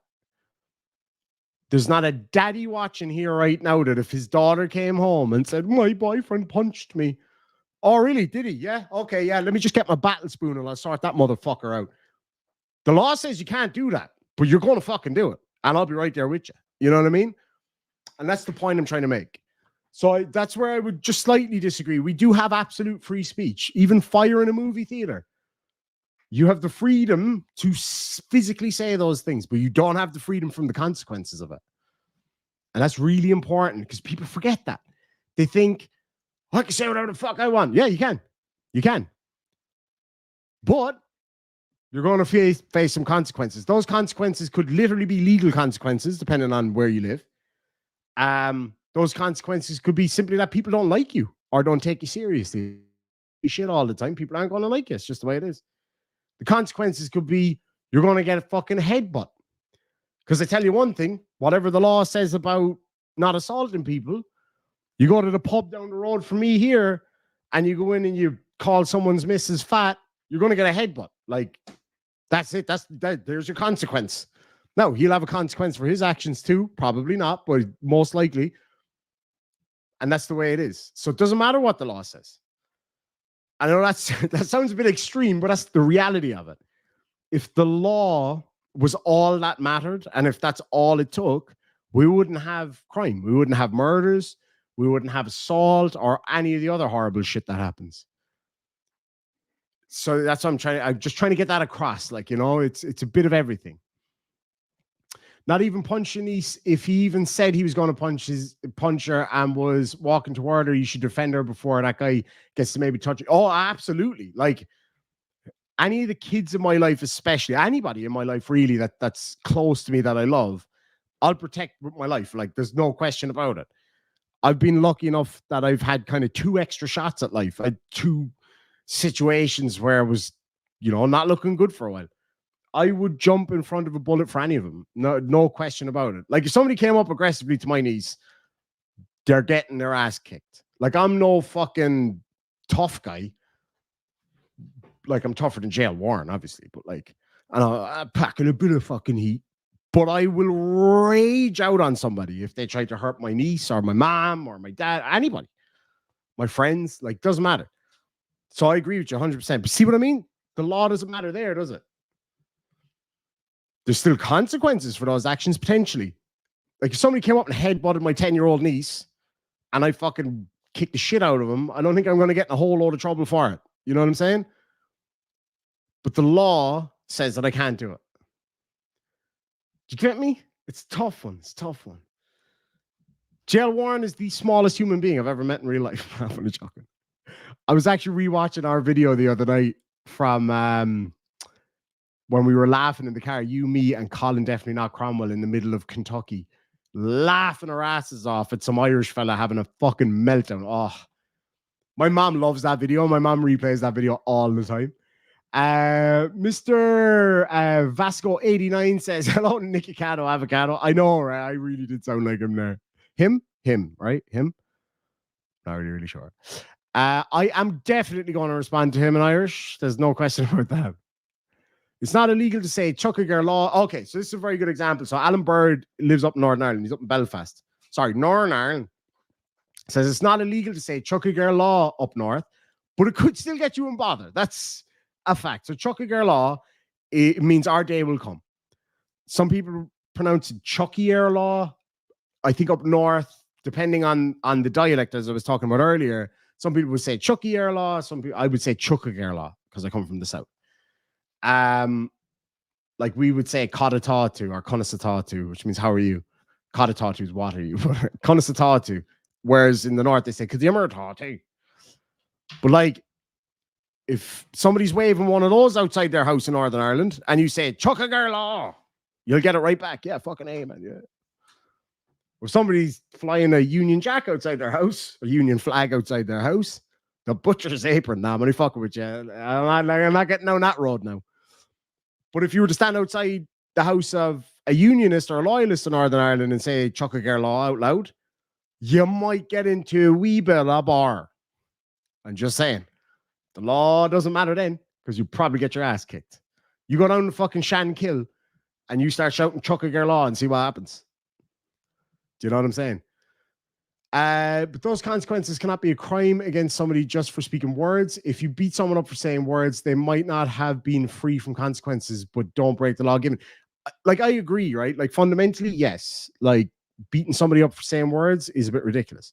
Fact of the matter is, if I was out with my missus, like, okay, I'll just put some cards on the table here. I won't get into the details because it's not very nice, but somebody said some really nasty shit about my missus a while back. And I'm a very, very, very reasonable man for the most part. But I'll just be honest with you because I think you guys know I have a bit of a temper. And when it comes to the ones I love, I just sometimes find it hard to keep my temper under control. And I was like, what did he say, babe? And she was crying. And it was really, really, really nasty shit. Like he was just trying to get to both of us. I was like, all right, then. We're going ass kicking then. And we got up, jumped in the car, and I was going beating his ass. I jumped on my bike the first time, and I literally went from one pub to the next in a town an hour away looking for his ass. So, like, that is not illegal in and of itself. If what I wanted to transpire had transpired, that would have been illegal. Yeah, sure. But he was free to say that, in my view. But I'm free to kick his ass for saying it, also in my view. Not in the law's view, for sure. And I'm not saying that people should go out there kicking people's ass for saying mean things. It's definitely not the way to combat people saying bad shit. Anyway. Oh, we're getting deep here now. We're getting deep. We are getting ball deep. It's more of a defense than raging out on someone. Yeah, no, that's fair enough. Like, and this is what I was saying to you earlier, man. I actually don't know your first name. I don't know if you want to share your first name or not. You don't have to, of course. But like, I did say to you earlier that there would be a lot more that we would agree on than disagree on. In the United States, law says that you don't have to wait for them to complete their threat if they are in person and the threat is of bodily harm. Yeah, absolutely. In Ireland, it's a little bit weird. Yeah, self-defense here is a little bit weird, but the fucking madness of life. Where's me fucking soup? Up here. I've got to play that in a minute, lads and lassies. What a fucking night we had that night. Never harm someone for just saying some words. See, you're right. You are right, and I am wrong in this. Like, I absolutely agree with you. Like, I really do. On a fundamental level, I agree with you. You shouldn't.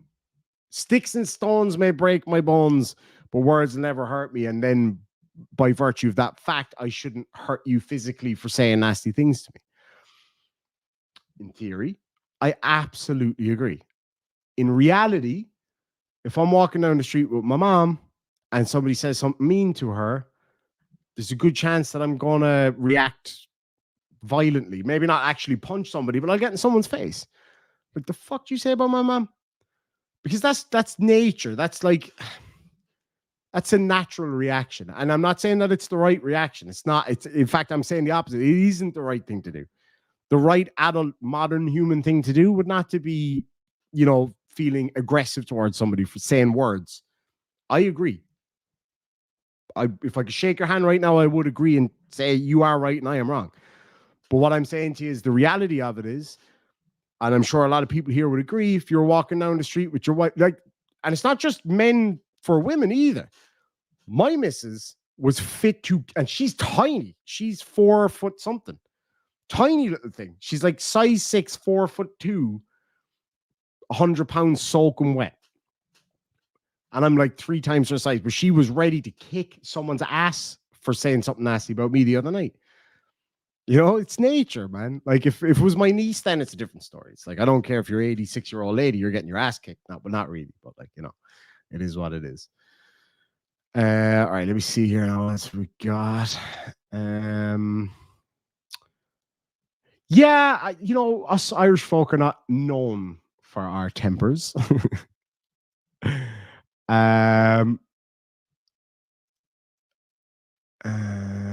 Okay, let me see here now. If someone is claiming physical harm upon you and walking at you, almost upon you, then you should defend yourself because you don't have to let them hurt you. Oh, yeah, absolutely. Like, as I was saying, the self-defense laws here in Ireland and in Australia when I was there, they're tricky. They're tricky. Like, you can get yourself in a lot of fucking trouble for doing what would come natural to you. Like, if somebody came at me like, I'm going to fuck you up, and I headbutt them and knock them clean out, I hope, not knock myself out. I really need to get out of the habit of headbutting. Not that I do it often, frankly, but like if shit goes down, I tend to just go, you know what? And bam! Because I got a big fucking head, but I'm going to end up knocking myself out again. I've done it once before. I've done it twice before. Once was stupidity of the highest order. It was myself, my friend, literally seeing which one of us would get knocked out first. Jail. And the other time was a fight, and somebody grabbed my hands and I just headbutted them. And like, I was about to get my ass kicked, so I was defending myself, but I knocked myself clean out. Straight out I was. What happens? You know what I mean? But no, yeah, as I say, I agree with you. Like, you are right on what you were saying there. Like, you really, really are. But the reality is, I know how I would react, and that's where the natural consequences come into things. So it doesn't matter if it's lawful or not. In the heat of a moment, and you do something, doesn't matter what the law says. You're not going to stop and go, hold on a second, let me just consult my legal dictionary. Nah, you're going to headbutt the fucking guy. He slapped your mama on the face. You're going to headbutt him. Fuck him. Or he's about to slap your mama, or he says your mom is a fucking what. Somebody comes at my mama, they're getting headbutted. That's it. What you say, Auntie Mary? Whack! No, not really, because my Auntie Mary's a fucking beast. I don't have an Auntie Mary, which is strange for an Irish person. Usually we do. Usually we all have an Uncle John and an Auntie Mary. I've got 2 Uncle Johns, but I've got no Auntie Mary. Frank Perry, I bet they do, buddy. Sticks and stones may break my bones, but whips and chains excite me. I know, bud. I've seen the videos. Yeah, she's scrappy out, man. She's scrappy. Some people make mistakes and lash out physically over words and should be reprimanded, but it doesn't mean they are bloodthirsty pit fighter fit for prison. No, I totally agree with you there. Totally agree. And I'm not saying that, like, people shouldn't have consequences for reacting that way, myself included. Like, but it's, yeah, man, it's a tough one. But like, we have to come to an agreement at some point of what's more important. Is it natural consequences and natural law, I suppose, the law of the jungle, or written law? Because we all live with a balance of both of those things, right? Like, we all live with this kind of constant fight against our own nature sometimes. to just kind of give that same example again, just to reiterate that point, it is illegal for me to punch somebody in Ireland for calling me a bitch, right? Well, just for calling me a botch. If somebody came up to my face right now and said, "You are a bitch," I'm like, "You're absolutely right. Have a lovely day, sir." Or say it to the hand. Like, you know, I'm a grown up. I'm not going to do it. Somebody came up to my missus and called her a bitch. I'm like, yeah, fuck off. We don't care. Bye-bye now. See you, bud. Do you know what I mean? But if somebody came up and said something really nasty to my missus, I'd probably smack him. Do you know what I mean? And that's the law of the jungle. You know, we're always in this in-between area. We have to balance our lives on that sometimes. And that's what frustrates me about, I'm not saying that you're a sovereign citizen or anything, but it's what frustrates me about sovereign citizens sometimes is they go on about the semantic arguments of law and misunderstanding the written law. But in the reality, that's not even relevant, because the reality of life is I can say whatever I want. Yeah, you can. You can. And guess what? He can fucking headbutt you for saying it. Or he can shoot you for saying it. It's not legal for him to do it, but he can still fucking do it. He's going to have to face the consequences for it, but he can still do it. Do you see what I mean? And I think people lose sight of that because people get so zoned in on the semantics. Well, you know, article whatever, section 16 says that I can do, you're headbutting me, are you? Oh, that's illegal under section 65C of the No Headbutting Act. That's illegal. Yeah, he doesn't care because he's headbutting you right now. And I always try to get that across to people. It's like, the law's not going to protect you when you're getting a hiding. The law might help you out afterwards, or the law might reprimand him afterwards. But when you're getting your ass kicked, it doesn't matter what's written down. Anyway, I think I've made my point on that one.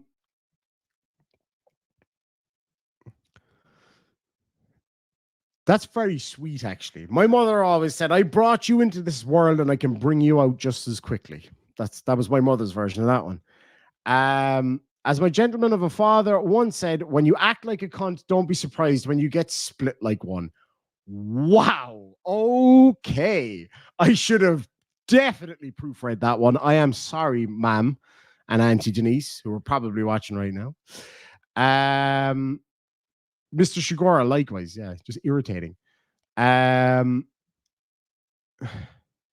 the oxygen light where I am? A little bit, to be quite honest. I feel that I'm very, very tired. Why are you paused on Eddie Durkin? Oh my God, he does look like Eddie Durkin. He really does. Oh fuck, man, I missed that show so much. They took it off Netflix. Oh, Eddie fucking Durkin. But like Buzz, like Eddie Durkin's hilarious, but Buzz is the real hero. There's a man trying to sleep here.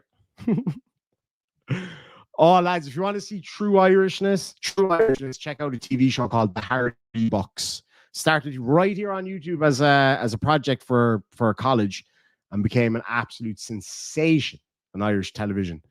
Fantastic, man. Let me see. Self-control is an apt weapon to have in your arsenal. That is absolutely true. Absolutely.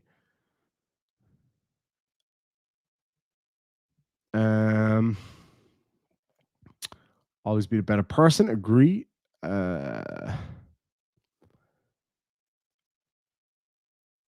Sorry, no, I'm after skipping over a bit here now, but oh yeah, so Eddie Durkin is a character from a TV show. Just in that, do you know what? He looks more like there's another character in the show that he looks really like, because you do look very Irish. Like, you really do look very Irish. There's another guy. Are all episodes of the Hardy Bucks on YouTube? My missus has never seen the Hardy Bucks. She's English born. She hates when I say that, though. She's a Tipperary girl, true and true, but she's from England. She's born in fucking Harrow. You don't get more English than that. But yeah, Eddie Durkin, man. Unbelievable, man. Anybody who's ever... Oh, he does look like Cowboy Lavin. He really fucking does. Yeah. Oh, you know who I love in that? The kind of posh guy. There's a protest on, and he goes, don't worry about them. That's nothing that a bit of soap and water wouldn't take care of. Let me see here now. Sinful commentary says, what if what they say is true? Like if someone said the missus is a hoe and she really is, would it fire you up? Would it fire you up the same way as a lie? Ooh, that's a tough one. Like if I knew, so all right, totally imaginary situation. You're out in a pub with your missus, and not to kink shame or to any of that stuff, but let's say your missus has a higher body count than the Taliban, right? And you're aware of that, and it might be a soft spot for you, let's say. And then somebody comes up and starts talking about your missus being a hoe. I feel like that would make me even more angry than if I knew that she wasn't. You know what I mean? I feel like that would probably make me even more angry, but that would be a me problem at that point. You know what I'm saying? It's a tough one. That's a fucking good question. I think it would make me more angry if I knew that she was indeed a hoe. Do you know what I mean? Trailer Park Boys is my favorite show of all time. Like, I hate to say a told us so, but a told us so. A fucking a told us so. 10 euro a fight, man, on the back of a trailer. That's savage value. Now, my favorite buzz moment is probably, there's so many. My favorite buzz moment, I think, is when he's asleep inside in the coffin. And the guy comes in and he's like, what the fuck are you doing in here? He's like, who the fuck are you, man? And then your man pops up, Buzz pops up. He's like, there's a man trying to sleep here. And then he fucking pops right back down. Oh, it's brilliant, man. Let me see here now.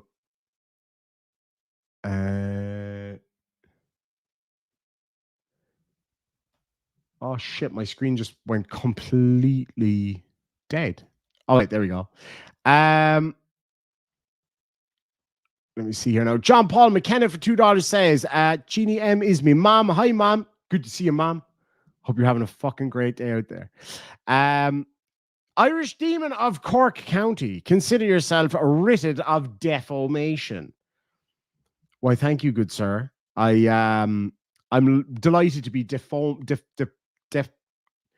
defamation. Where have I heard that before? Hold on a second here now. I'll show you where I've heard that before. Shameful plug here now. You know what? I don't regret it either. Let's have a look here. Uh-oh. That's not fucking good now, is it? That is not good. My internet's on its last legs here, folks. It really is. And definitely, I haven't even gotten near some of the really funny stuff that was said here. By this lovely gent. And to be fair to the guy, like, he was being fed bullshit information from people. No, I do not have a tattoo of the Queen on my forearms. I am not a unionist or British loyalist. I'm a very, very, very proud Irishman. Very proud of my culture and my history and my heritage and the heritage and history of my whole country. See what this flag means, right? Some people might not understand what this means, right? It symbolizes peace between the two different factions of Ireland, right? The green is the Irish, the Gaelic Irish people. The white is the peace, and the orange is the other side, shall we say. The unionists. Some people are obsessed about it being a religious thing, Catholics versus Protestants. That's not necessarily the case. Like, I mean, for the most part nowadays, it kind of is, but that was never what it was actually really about. It was about so much more than that. Like, one of our greatest Irish Republican figures of all time was Theobald Wolfe, a Protestant and a Republican, which is a rare thing in Northern Ireland these days, for sure. But, it's important nonetheless to understand these things. And that's exactly what that flag means. It literally symbolizes peace between the green and the orange. And that's our tricolor, and I love it. And I would swap it for nothing. But no, I'm very proud of my culture, very proud of my heritage, very proud of... I'm not actually getting weepy there. I literally just have an itchy eye. Very proud of what this tiny fucking cool little country has done for the world. We're not here to take part. We're here to take over, as one famous, somewhat annoying Irishman once said. Anyway, talking about defamation, we have the defamation merch. in the merch store now for anybody who wants to get one. I could jokingly say, but I know I'll get some flack for it either way. Oh, please buy one of these to support my potential lawsuit from Chile. I could have said that as a joke if I wanted to, and usually I would, but I know some people would maybe get their pussies hurt by me saying that, so I won't make that joke now. Just a bit of fun. Defamation Shamrocks. I can't remember who it was that came up with the actual idea of defamation. We have the Defamation Shamrock pint glasses. What else do we have? We have the t-shirts. We have mugs. We have me pissing on Delete Law's logo, because why the fuck not? That took so long to make. Oh my God. And it's actually not that good. Like, I'm happy with it. It's fine. Like, but it took way too long to make for what it is. Oh, fucking hell. And Paul Rumor Fraser for £2 says, doctrine of a feck around and find out. I feel like that should be on a t-shirt too, frankly. Let me see here now. Ireland was the largest diaspora in the whole world. There are more Irish genealogy bloodlines than any other culture of the whole globe. Look it up. That is a fact. Thank you. As I said to this lovely man earlier today, when God finished making the world, don't start crying yet, Jail Warren. When God finished making the world and he had made man, he thought to himself, you know what? These people are pretty fucking boring. Let's make some Irish people. And that's what happened. And here we are, spreading love and general fucketry around the world. That's what it's all about. But no, sir, I am not a British intelligence officer. I'm also not a unionist or a loyalist. I'm not saying that I hate unionists or loyalists or that I hate people from the United Kingdom. Of course I don't. I think you made reference to something about Ireland being in the UK or part of Ireland being in the UK. Yeah, depends on who you ask. All right. For me, and I love everybody in this country, like, except for Dave down the road. He's a fucking dick. Block my driveway, asshole. Anyway, besides him, fuck Dave. And that prick that owns the chip shop down the road. He's an arsehole too. Besides those two, I love everybody in this country. You know, I have my political views. I have my personal views on this beautiful island. You know, when I think of Ireland, I think of the whole island of Ireland. Every county. 32 counties and 40 shades of green. St. Patrick played the bower on the likes you never seen. That's Ireland to me. I don't give a shit that they use pounds in the north or miles per hour instead of kilometers per hour. This is Ireland, man. And it's for everybody, not just for Irish people. I just wanted to make that point. And then I had some asshole yesterday made a comment about, can you believe this guy that I know? He's this black guy, but he says that he's basically Irish and blah, blah, blah. Because he has like Irish ancestry as well. Same as Obama, his people came from Moneygall. Yeah, so the fuck what? Guy I went to school with, he moved to Ireland when he was 2 years old from Nigeria. He grew up Irish. Being Irish is not about your blood. For some people it is, and that's fine. But to me, it's not. Like, he was born in a more different country to Ireland I could not really conceive. Nigeria and Ireland are like two different opposite ends of the spectrum in so many ways. But he grew up here. He played hurling. He was a gifted hurler. Played Gaelic football. Speaks fluent Irish. Has the strongest Dublin accent I've ever heard. I mean, he's as Irish as shamrock flavored Guinness. Do you know what I mean? I don't care that he's originally from Nigeria. He's just as Irish as me. And that's, if anything, he's more Irish than me because he lived here for longer than me. We're the same age, but he lived in Nigeria for the first 2 years of his life. I lived in Australia for 5 of mine. Do you know what I mean? It's just, I don't know how I got onto that. I am very fucking tired, actually. I'm a bit delirious now, if I'm honest. Deliriously in love with this beautiful lady here. One of the greatest people I've ever met in my life. Delicious says, I love my big island even more in summer. It is so pretty there, like. I like tons of English people. I know the English drawn and quartered my grandfather on my mom's side for defending his country with they call it trees. Absolutely. And that's why I'm speaking to you guys right now in English. And it's a bit of a salty subject in our fair land. The Irish language, right? So we call our language Irish, right? So, like, the actual name for our language is Gaeilge, not Gaelic, which is, it drives me fucking crazy when people say, do you speak Gaelic? I speak one of the Gaelic languages, yes. Gaelic is a collection of languages. There's Gaeilge, which is the Irish language. There's Scots Gaelic. There are Gaelic.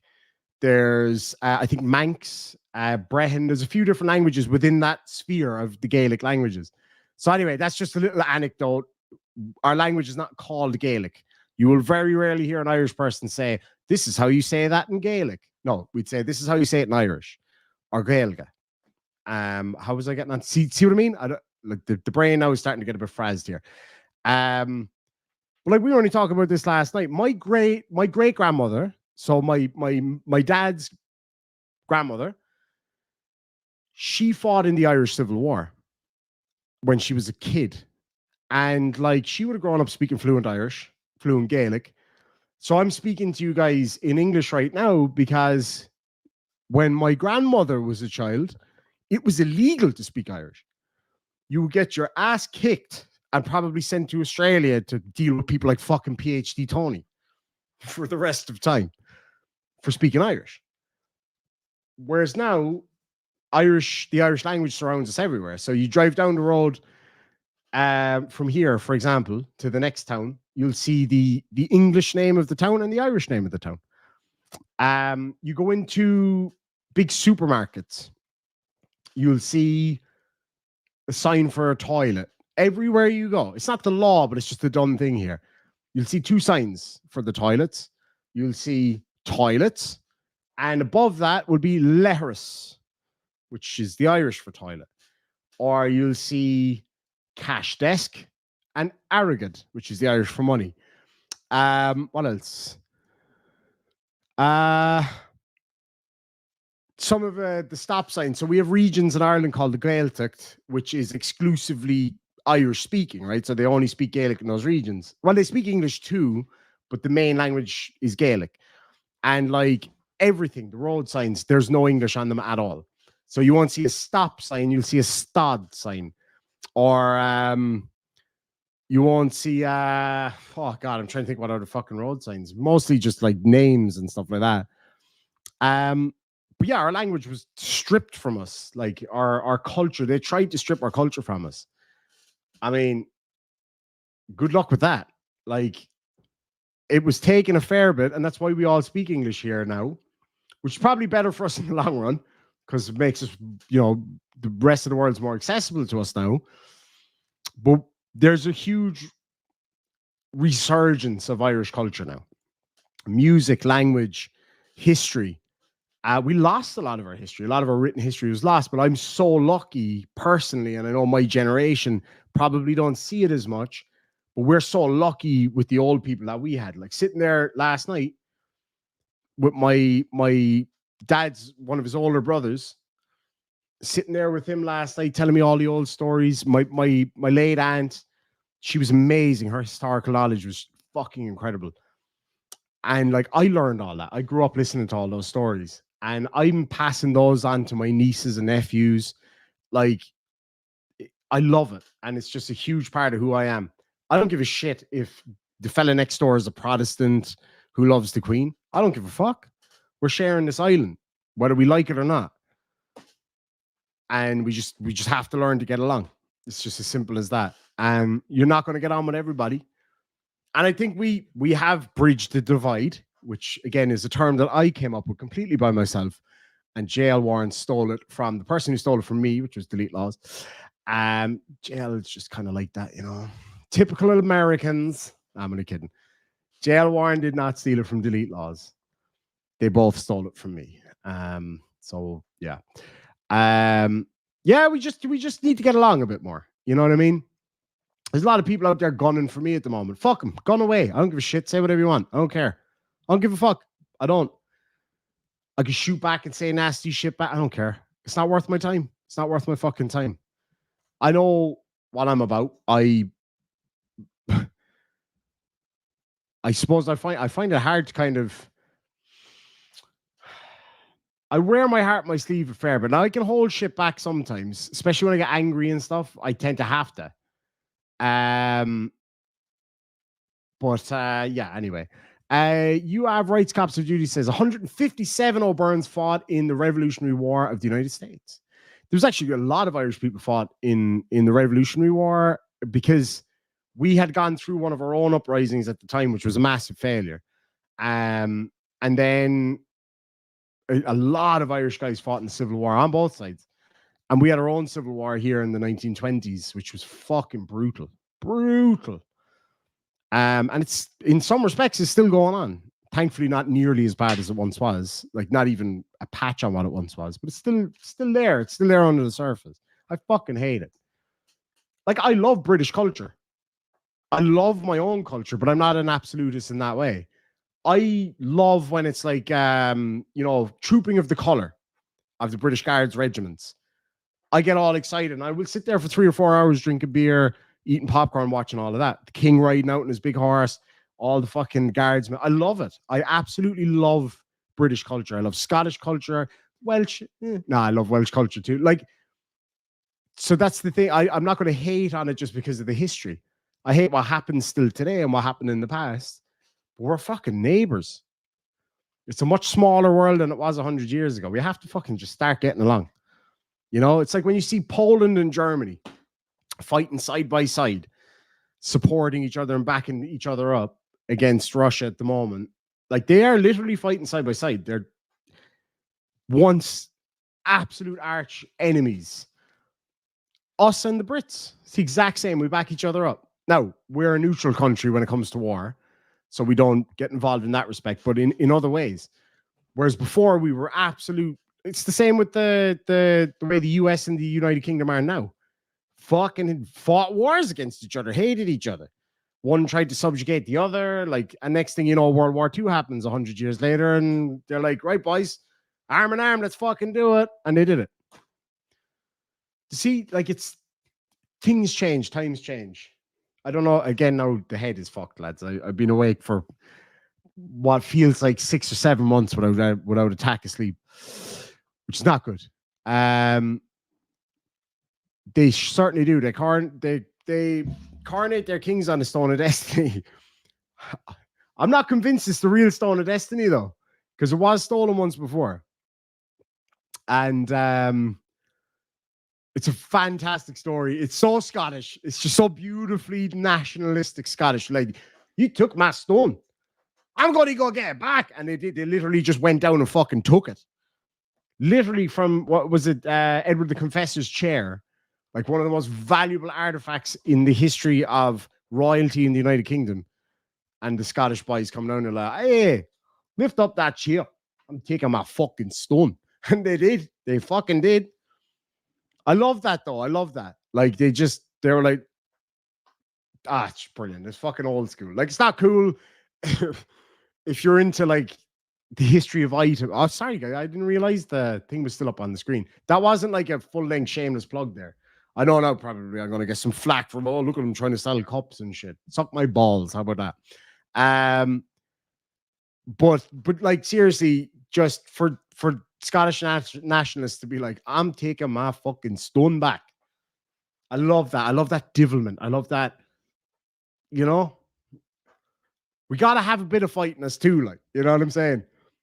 Like, it's like the old thing of like, I don't have a problem with English people. I just like to see them getting beaten in things like rugby and war. It's an old joke from an Irish comedian. It's just a bit of crack, a bit of a laugh. We don't actually fucking hate each other. Some people do. You know what I mean? Yep, that's absolutely right.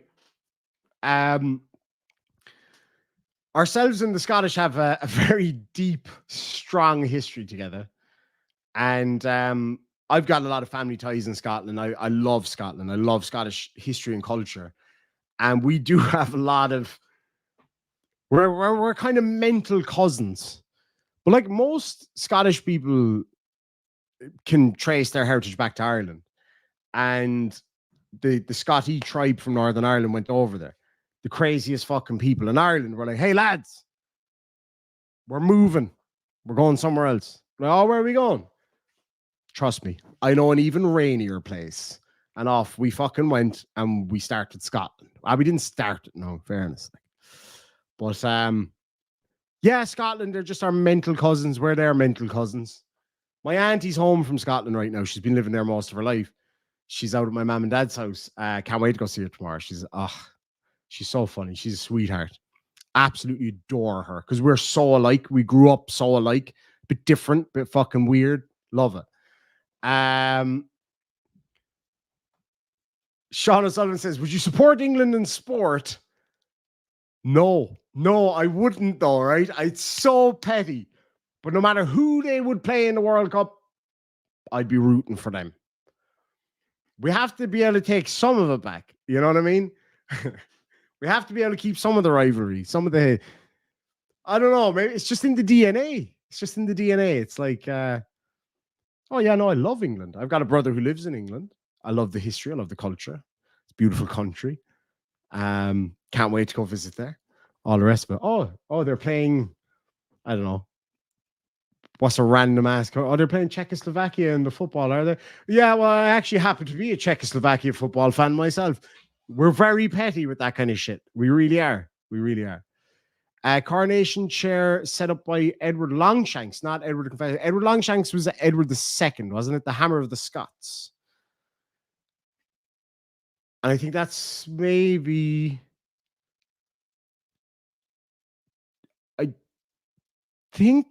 I think, now I'm absolutely open to correction here, but I think the chair was Edward the Confessor's chair. If I'm not mistaken, now, again, I'm absolutely open to correction on that one. My understanding was that Longshanks took the stone, but the chair was Edward the Confessor's. I think I might be completely wrong on that now. Oh, Edward the First was Longshanks. Edward the Second, was that his son? Was Edward the Second his son? I can't remember now. I watched a documentary about this recently, but my understanding, and again, no, I'm absolutely open to it. Yeah, Edward the First. Well, I didn't know if it was Edward the First or Edward the Second, but Longshanks was the Hammer of the Scots. But it was my understanding that the chair is Edward the Confessor's chair, but it was placed on the Stone of Destiny, which was taken by Longshanks. The chair is Edward II, and the stone was Longshanks took the stone, correct? Anyway, we are gone off topic. That is for damn sure, and I am getting really tired. So what I'm going to do, I'll read out these last few super chats. I got to get out of here because I'm fucking exhausted. But we're definitely coming back tomorrow. Herself is off work tomorrow, so we're going to go to the beach in the morning. We're going to look for some driftwood. Anyway, and go have a nice lunch somewhere, and then I'm going to come home. I'm actually going to do an early stream, I think, tomorrow, and stay on for a few hours, have a bit of fun. And if it's okay with you of Rights Cops Have Duties, I'd love to watch some more of the live stream, because I think you and I had a lovely moment there at the end where you realized that I wasn't just there to be an asshole. And I really appreciate your response to that. I really, really, really do. Because what you said stuck in my head, and I was like, you're absolutely right. You're absolutely fucking right. Let me see here now. Yeah, so Edward the Confessor was Saxon, wasn't he? Wasn't he the last Anglo-Saxon king of England? Or am I way off there? I might be mixing up two totally different stories here altogether. Thanks so much, Alan. Yeah, I say it went completely off topic. I really appreciate you of Rights Cops of Duties checking in and having a chat with us. I really, really do. And that's exactly as Daisy May said here. We might absolutely fundamentally disagree on loads of things. In fact, we might even think that each other's views on certain things are absolutely fucking deplorable. And that's fine. We're allowed to have those views. And that might stop us from sitting down and being buddies. I don't think it would. I think if I was there with you right now, or you were here with me right now, we'd go to the pub and have a beer and have a chat. Probably nothing to do with politics. Have a fucking chat about Irish history. I'll show you the castle. You can stay in the house. You know what I mean? Like, and I think, Harold was the last Anglo-Saxon king. And that's the thing. I think in society right now, because we've gone so electronic and people have gotten so polar, people have just gone, this is my view, this is your view, and now we hate each other. You voted for Trump, I voted for the other fella. Oh, I fucking hate you. That's it. Forget about the middle. Everything else that exists. I'm not really much of a drinker myself, to be honest. Even a coffee. We go for a coffee. I can't remember where it is. Do you live in Arizona, is it?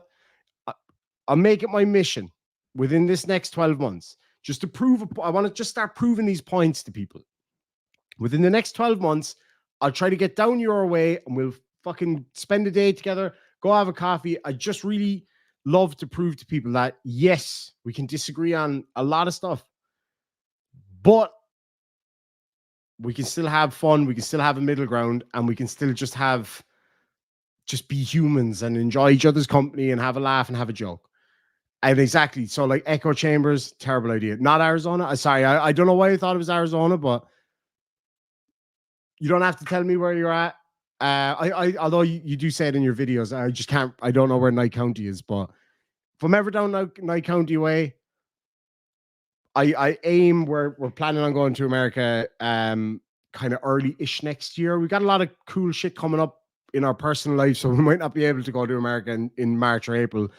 But that's the plan. We're going to kind of aim for March or April, and if we're down that way, wherever it is you're at, I would love to catch up, do a video together. And I was talking to you as well, because we both have very strong views on, Nevada. I'm definitely going to be in Nevada anyway, because I'm going to fucking Vegas, baby. Anyway, point being, if you feel up to it one of the days, let me know. I would love to do a charity stream with you, because I know we're both very passionate about special needs charities and stuff like that. I haven't done it yet. I need to actually figure out how to do it. I could do a thing on YouTube where I think it like auto links to a charity. I think that's how it works. And when people leave a super chat or whatever, go straight into the charity thing. If you're up for that one day, you just let me know. I'd love that. Tyrone Jackson says grifter. Elaborate, please. I really need to go to bed because I'm fucking very tired. But please do elaborate. I'd love to have a chat with you about how that is the case. Deborah Hallstrom says, do you make videos for money? In some respects, yes, absolutely. Because this is what I do. This is what I love to do. But I would say not just for money. What's the best way to explain this? It is definitely an important part of it. So I'm passionate about what I do. I'm passionate about what I do here, and I'm passionate about what I do outside of here. So I've got a separate business. It's still very fledgling. So it's one of those businesses when it's starting off, it costs you way more money than you make. And then you kind of hope that you claw it back and start to actually make money on it. The same as my partner's business, which hasn't started yet. It's in the planning stages at the moment. She's gifted. She's an amazing makeup artist. I've learned so much about makeup artistry from watching her work. And she loves what she does. But she has to be paid for what she does, because then she can't keep doing it unless she does. And she deserves to be paid for what she does, way more than what I do. Because what I do, I'd be lying if I said it took a lot of skill, because we all know because it's all tech shit I'm doing here in some respects. I'm using computers to do all of this, but I'm fucking terrible at it. And it's not like I've gone out of my way to learn how to be better at it, frankly, because I don't have the patience or the willpower or the mental capacity for it. And to be fair, it's kind of a running joke that I'm really bad at tech, but I'm not too bad. I'm getting there. I'm getting better at it. So yeah, definitely earning money is a huge part of it. If it was not about money at all, I wouldn't be monetized. I wouldn't sell merch. I wouldn't do any of this.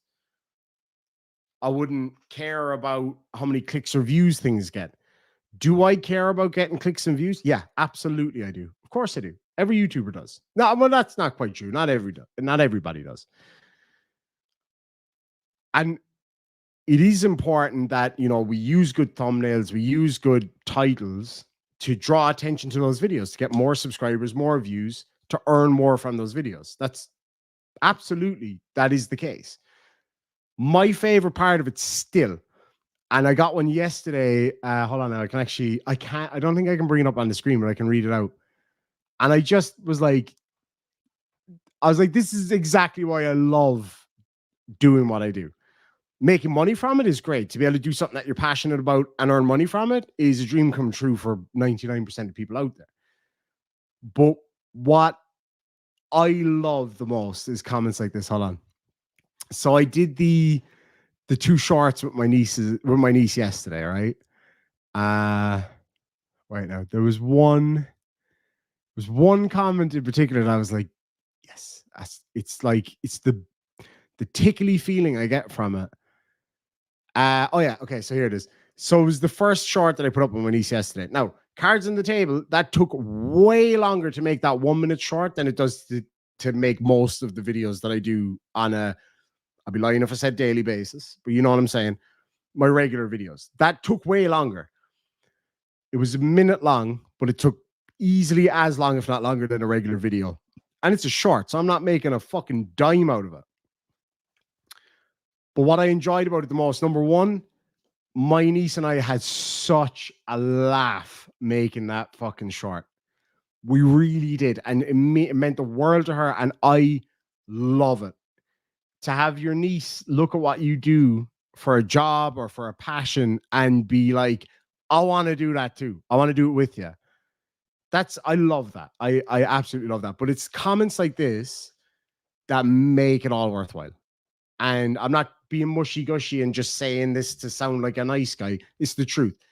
This one comes from Gene Sherwood. I actually pinned it to the top. Said, well done to both of you. You have no idea how much I needed that laugh. And I get comments like that all the time. And I get private messages quite a bit as well saying, hey, you know, I really enjoyed the live stream.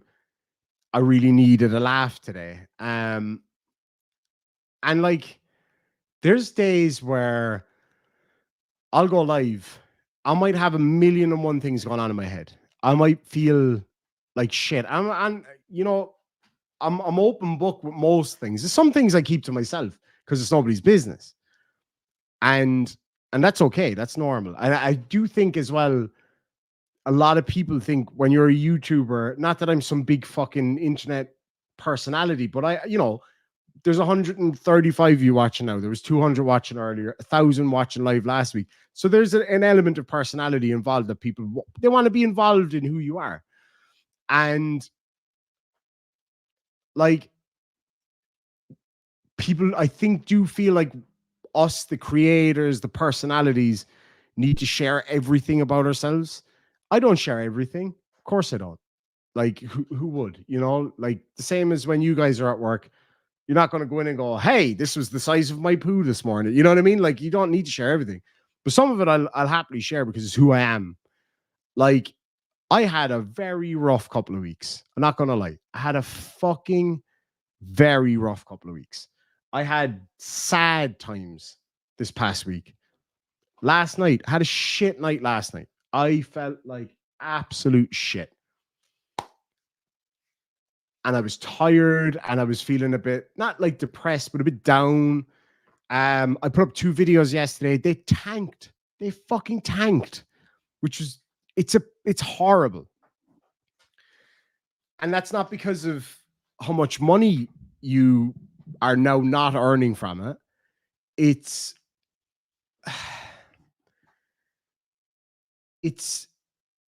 when you're passionate about what you do and you put effort into it and it just doesn't work. And that happens. Like, you know, I've often put up videos that I would watch back and laugh at myself. I have no problem saying it. Like, I've made myself laugh loads of times. But then I post it and like I go back an hour later, I wonder how many thousands of views there are. Like 300. What the fuck? That video's epic. What the fuck? It's the most disheartening thing ever. It really is. And yeah, it sucks you're not going to make as much ad revenue from it, but you know, it's when the passion is not there. Like, I had my passion in what I do called into question the other day. I had to think really hard about it, actually. Because while the person that was calling me out essentially was entirely wrong about what they were saying, they did make some points where I was like, okay, you know what? You're actually kind of right there. Like my passion for making videos, I would be lying if I said that there weren't days where that passion had diminished. And that hurts because what I do right now is probably the thing that I've stuck at the most in my life in terms of work or business or whatever. This is the thing I've stuck at the most, and probably the thing I've been most successful at in life is this. And when I started getting a few of those comments from people that, you know, I used to get on really well with and still respect either way, like that's never going to change. I did have to have a good hard look at myself.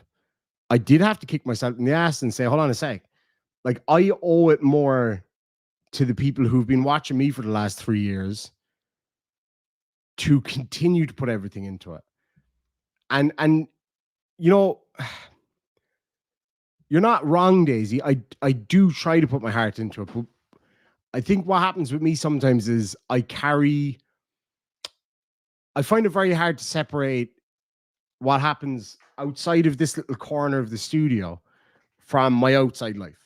And so when I have a bad day or have something sad happen in my life, I carry that over with me. It's not like I'm flipping burgers or stacking shelves where you can go through the motions kind of no matter how you feel. I never, ever, ever, ever come on a live stream or make a video with the mentality that I have to try to perform. Never. And there's a few people out there who've met me in person who could attest, like, what you see and hear is what you get. Now, there'll be times where I'll fucking be in a horrible mood and you'll be like, who the fuck is this guy? That's not the guy from the internet. Yeah, you probably see me in a horrible mood on here sometimes too. Like I get proper fucking angry sometimes and I get cranky and I get miserable. It happens. We all go through that. And I've even noticed it in my own work. Like there's a lady who knows better than anybody in this world. Amber O'Grady, one of my best friends in the world. And she knows me better than just about anybody else. And that's a fact. And when who I am as a person has been called into question in the past couple of weeks, I think about people like Amber. She knows the kind of stuff I do for people. She knows what I put myself through that none of you guys, not a single one of you watching me right now, no matter how long you've been a fan or a friend, which is in my view the same thing. And that's not like you're all my friends. I mean, I wouldn't be able to sit here and have a laugh and have fun with you guys if I didn't actually enjoy it. I wouldn't. That's why I'd be off air for 2 weeks sometimes, because I can't put 100% into it because I'm not in the right headspace. But Amber, and I know now this is kind of like an ask me brother if I'm a liar kind of thing, but truthfully, she knows what kind of a year I've had. God knows she's had a rough year. But she could attest to it. I know what I do for people, and I know what I do for me. And this isn't me trying to be big-headed or me trying to make myself look good, because quite frankly, what some people have been saying about me over the past couple I don't give a fuck. I don't care if those people like me or not. I really don't. That time is past. There was a time where things like that would torment me and keep me up at night. But that's gone. Those people, they can say whatever the fuck they want. And there might be some things that they got to say, like, I know things about you. Yeah, sure, maybe you do. Say it. Whatever, I don't give a fuck. Say it. Will some of the things you say hurt me? Yeah, maybe. Maybe. Will I have to eat my own words and accept I was wrong on certain things? Sure. I've no doubt. I'm sure there are. Will there be some people that might no longer like me because of the things you say? Sure. That's life. I can't change that. And I've given up on trying to placate that or trying to deflect it or whatever. I know what my shortcomings have been over the past couple of months with this channel. I'm under no illusion of that. I know that like I haven't been able to give this channel 100% as much as I'd like to. And I'm not getting into specifics because it's not that it's nobody's business, but it's not for me to be laying shit on people either. But like Amber is literally the only person watching right now besides maybe my mom. I think my missus is still asleep. She definitely knows, like people who are very, very close. Frank knows a little bit of it, for example. And that's about it. Paul, I think, also knows a little bit of what I've had going on in my life over the past year. I've had a fucking tough year. And I'm not going to let people talking shit about me, even if that shit's true. That's not going to get me down. I don't give a fuck. If some people fall off and don't want to be part of the channel or be involved with me, we're fine. No hard feelings. See ya. Good luck with everything. But when I get emails, I wouldn't go as far as say on a daily basis, but certainly a few times a week from people thanking me. And again, this isn't like, oh, look how great I am. I know my fucking bad side. I know my problems. I know I am no fucking angel. Not by a long shot. I probably still do some shit that some people would hate. Whatever. Ride my bike too fast. Intentionally go really loud past one particular person's house that I didn't like 30 years ago. Things that I'm worse shit too, I'm sure. I smoke cigarettes. I know a load of you, especially ladies out there, give me shit for that sometimes. My mom does. My missus does. Her mom does. Like, but anyway, yeah. And a lot of stuff that people have been kind of throwing around there about me, personal life stuff. I don't owe that to anybody. I really don't. And like everybody's made mistakes. We all have. And like, fuck, if I tell you one thing, if I had to tattoo every mistake that I've made in my life, and by fuck, I've made a lot of them, I wouldn't have a whole lot of room left. I can tell you that much. And people can swing at me all they want. I've been through way too much of my life off the internet to be upset and worried about internet shit. Frankly, I couldn't give a fuck. I could not give a fuck. Because when I get emails from people saying that they needed that laugh, or like I got one the other day, and like it was the same day that I was getting a little bit of shit from somebody, and like I'd be lying if I said that didn't hurt from time to time. Of course it does. Like nobody wants to hear people say nasty shit about them, but you just have to kind of go, okay. You might know some horrible shit that you don't like about me. Yeah, fine. Say it, whatever. I don't care. Like this whole attitude of I could say, so fucking say it then. Say it. That whole attitude of trying to be like, oh, I said this thing, but I could say that. Well, fucking say it then. It may be true. And maybe some of you would hate whatever that is. I can't do anything about that. But it doesn't scare me. Does it bother me? Yeah, sure. It's not nice. Nobody likes that kind of shit. Doesn't scare me. Will I lose some support? Maybe. Maybe not. Whatever. Like, I don't like to make the distinction between YouTube and real life, because it has become real life in a lot of ways, because it's a huge part of who I am. I love it. I fucking love it. And I'd be lying if I said, like, when I go to the pub or I'm out somewhere, oh, what do you do for a living? Oh, I'm a carpenter. Oh, what do you do for a living? I'm a YouTuber. What? You're a YouTuber? No shit. Let me have a look. And I go, oh, cool, man. Yeah, fuck it. Like, you know, I get a buzz. I do. All my nieces and nephews think it's the coolest fucking thing in the world. And who doesn't want to look cool as shit for their nieces and nephews? Like, I dropped her off to her dad's house yesterday, and like her little friends were like, are you the YouTuber? Because you're in Ireland now, so it's not YouTube. It's YouTube. Are you the YouTuber? I am, as it happens. And one little fucker says, I saw your videos. I thought they were shit. I was like, yeah, well, I think you're shit. I didn't actually say that. I was thinking that, little prick. But anyway, so you get my point. Like, it's become a huge part of my life, and individuals have become a huge part of my life. Like, I saw there's a message up there. Where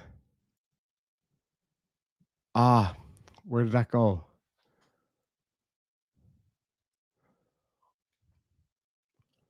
Anne Marie Thompson's great to see you. Mama Bear. So, like, I got such a beautiful email from you the other day. And I'll never forget that first email that you sent me. And ever since then, not just me, but everybody in this side chat knows what to do when I mention Kane. Purple Love Hearts. And I wouldn't give a fuck if I didn't get a single super chat or PayPal or sell a fucking cup or even just have 10 people watching. To get a buzz out of a child who hasn't had an easy life, but then to get it, for me to get an email from him, directly from him, you know, with some words of advice for my niece and things like that. And like, for him to express that he feels like I enrich his life and like he enriches mine too. And so many people watching right now know exactly who I'm talking about. I don't even need to tell them what the story is, and you're going to see those fucking purple hearts flying up there because we all know.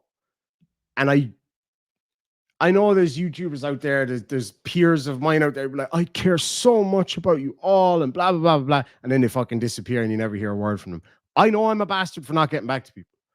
I'm very, very, very, very, very bad at that. But I do try my fucking best. Amber O'Grady out there knows me, again, better than just about anybody. And it's something that I can literally say with absolutely no, what's the word? Like, I don't care if people think that I'm blowing smoke up my own ass or anything like that. I frankly don't care. But I know what I do for people. Do I do everything right? Fuck no. Hell no. Like, I make mistakes every single fucking day. I lose my temper over stupid shit every single day.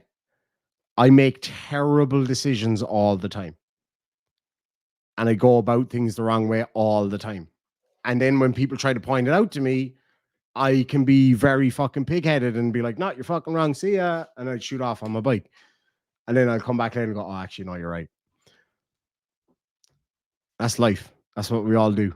But it's being able to actually see it, listen to people, take it on board. It doesn't mean you have to do what people are telling you, but to be able to actually listen and go, okay, no, you know what? I was actually wrong there. I've fucked up a lot in my life. Oh, more ways than I can even begin to tell you. And I'm not, I don't feel any, it's the opposite of pride. I don't feel any shame for any of that stuff. Maybe in the moment or for a while after, yeah. But at some point you have to kind of go, yeah, I fucked up, but here I am.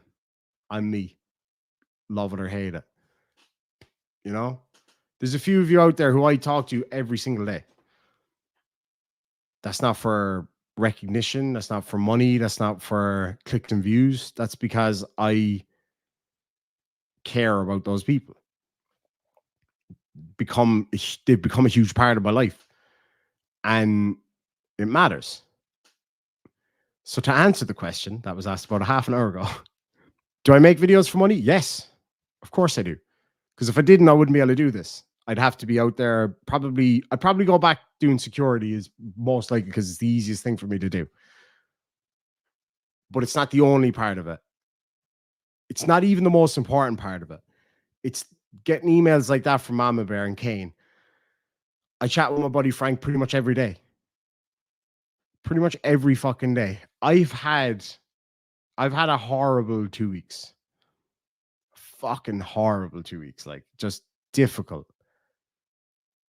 But then at the same time, in the middle of that 2 weeks, I had, and I'm not going to get into what it is because it's just unfortunate that I have to protect myself and my family from just abuse from nasty people. One of the best things that's ever happened to me in my life happened in this past week, just over a week ago.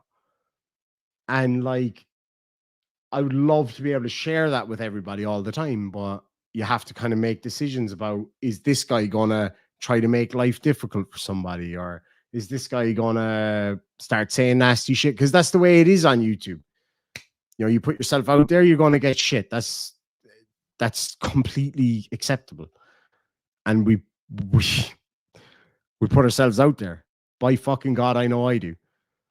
But if anybody comes after me, I'm getting my mom, because she will fuck you up. You know what my mom's like? She's tough. Amber, you haven't actually met my mom in person yet, which is fucked up. Oh, man. We'll all be together anyway Saturday, so we're going to have a fucking great time Saturday. Myself, Amber, and a few other people going fucking partying on Saturday.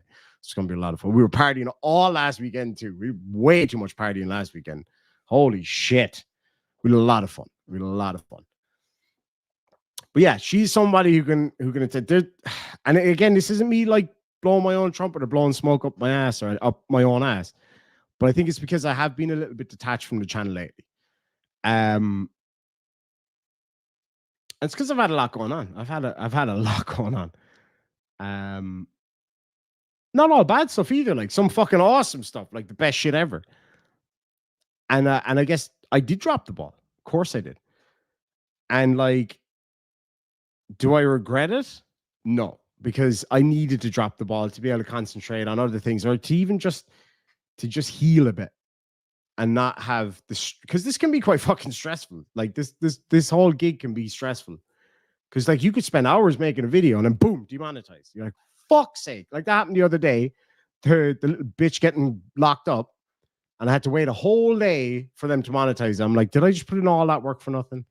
But it's never for nothing, because you know you're going to get funny comments. Like, I'll sit there all fucking day reading funny comments. I love it. And I get some shitty comments from people. I'm like, fuck you. And I always hit back with something, because I'm petty. And you know how petty I am. And I love it. But I'm not petty out of like badness. Like, oh, really? Fuck you. Like, not like that at all. It's like, here's a funny thing that I can say back to this arsehole. You know what I mean? I love that. I have a love-hate relationship with YouTube too, but not the people. Some people fucking hate me. Hate my guts. I can't do any more about that. You know? I've just seen a lot of things lately. I'm not talking about aimed at me, but like just aimed at people right across the board. Like people putting 2 and 2 together and coming up with 12, you know? Like, I saw one the other day. Like the whole, is it Kimmy Dawn or Kimmy Wrangler or whatever the fuck? I don't know the ins and outs of that. I really don't. Like, I have a gist of it now, but I didn't get involved in it, not because I wanted to protect myself from people being like, oh, you like her or you don't like her, so I don't like you. Whatever. If you like my channel, you know that I don't like that shit. I've never been a kind of a camp kind of guy. I don't mean like camp. I'm a little bit camp at times. I've got to be honest.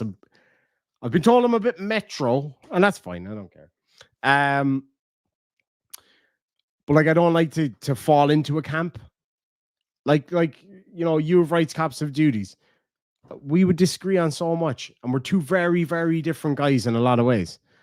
But then, as you've seen tonight, and this is why I wanted to make this video, because it's so important. We can meet and respect each other and agree with each other on so much more. He clearly loves Irish history, and he loves his personal history connection to Ireland. I love that. I fucking love that, because I love this country. I love everything about Ireland and being Irish. And somebody in a distant land wants to share that love with me. Fuck yes, I'm all about that. I love it. I really do. I've had email conversations with people from this channel for fucking hours and hours and hours on end, talking about all sorts of stuff. And that's what I love the most about this, you know? But I have to say, it is sad. Leaving myself out of the equation, right? Maybe I'm the worst fucking human being on earth. Fine, yeah. Maybe I'm terrible. Maybe I misjudged something, or maybe I'm just simply not wrong in what I was doing or what I am doing or how I do things, right? Maybe people just disagree with me or don't like what I say or do. But maybe I'm terrible. I don't know. Maybe you make up your own mind. Like somebody called me a grifter earlier. I had this argument with somebody the other day, and I just, you know, you have to be introspective, and sometimes you have to be as cruel with yourself as you would be with other people. Like, you have to be. And I said, you know what? Maybe I am a fucking grifter. I said this to my partner. I said, maybe I am a grifter then. She was like, what? No, you're not. I was like, but if you think about it, if I was doing this only for the love of the topic, technically speaking, I should just do it for that, right? No super chats, no merch, no PayPal, none of that shit. But what would that mean, though? What would the result of that be?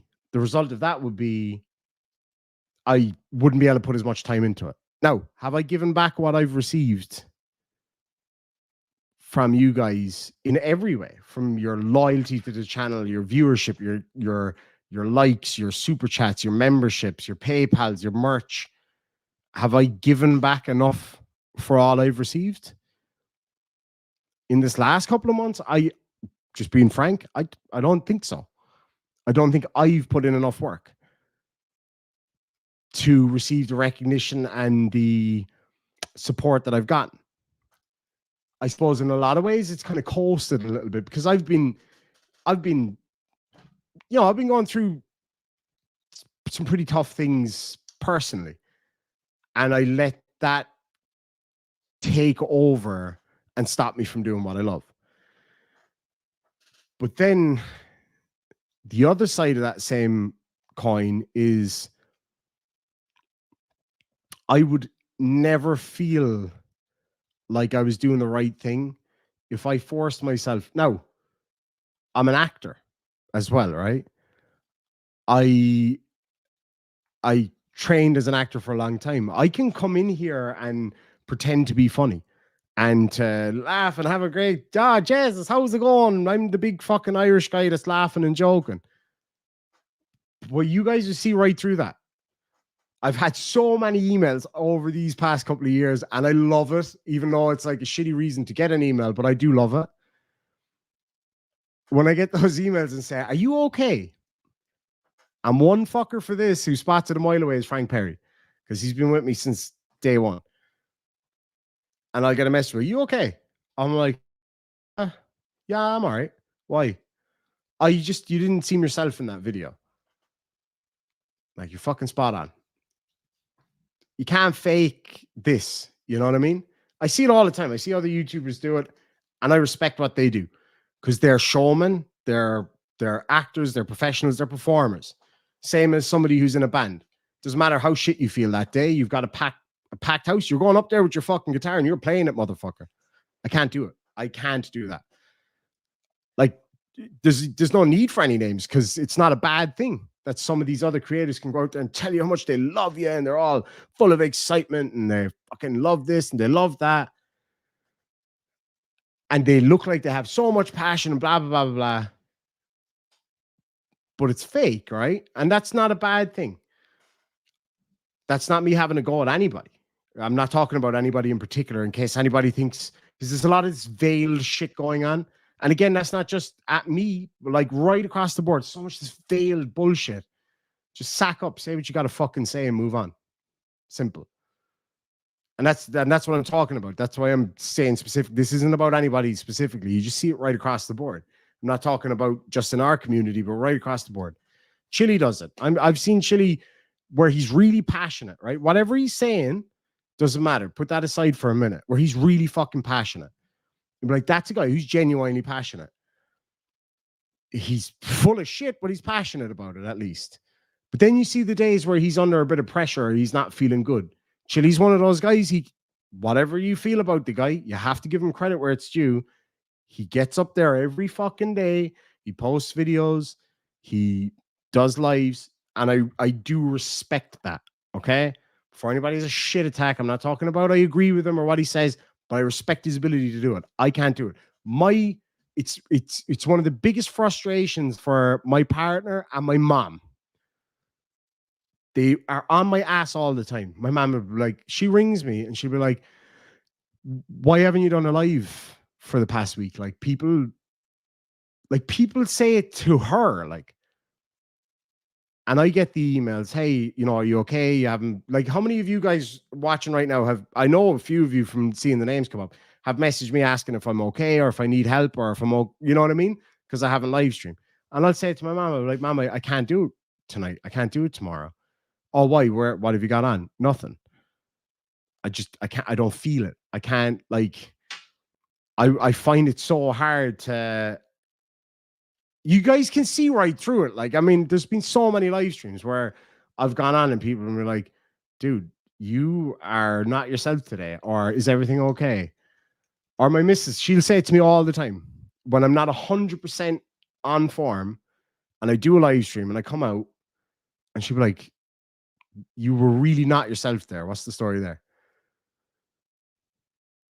You know? And like, what more can you do? No, I'll of course there'll be people watching this scoff and say, "Oh, he's blowing smoke up everybody's ass to cover." I've got nothing to hide. Say whatever you want. Ask whatever you want. No, you can ask me anything. I might tell you, "Fuck off, it's none of your business." I still have a right to do that if I want to. But what I'm telling you right now is what I'm feeling. I can't hide that and I can't fake that. I love what I do.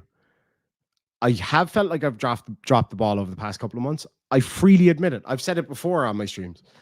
I've said it in response to emails that, like, you know, it's not that I've lost the passion for it. I think this fucking live stream probably proved that. I fucking love what I do. But I have had days where I just couldn't do it because I know I'd be coming up here feeling like shit. It would come across like as if it was written across my forehead because I can't hide it. I can't hide it. And I could get into the long list of fucking problems that I have going on in my life right now. Of course I could. But I'm lucky that not just friends on here on YouTube, friends here in Ireland, my partner, my family, my parents, my brothers, people like Amber and all of our close friends, like, they keep me going. Exactly. So easy to tell. Yeah, Amber can read me like a fucking book. I can't, like, I could never hide anything from her because she can read me like a book. She knows what I'm all about. She knows the shit that I do for people all the time. And again, that's not me blowing my own trumpet. It's just the reality of how I feel, you know? Like, those emails that I get every single day, not every single, but most days I get them. And usually I'm not the first one to read them. Usually my missus is the first one to read them. And she came in crying one day. I was sitting at the table inside having something to eat, and she came in. Now, she's a crier, to be fair. She came in fucking tears streaming down her face. I was like, what's wrong with you? And she read out this email that I had gotten that I hadn't seen. And the two of us were sitting there crying our fucking eyes out. Because those emails mean the world to me. Because sometimes, like, I find like a lot of people who, even people who've been coming at me and others as well, they seem to always go after the money. I had somebody the other day claim that I make like fucking 10 grand a month doing this.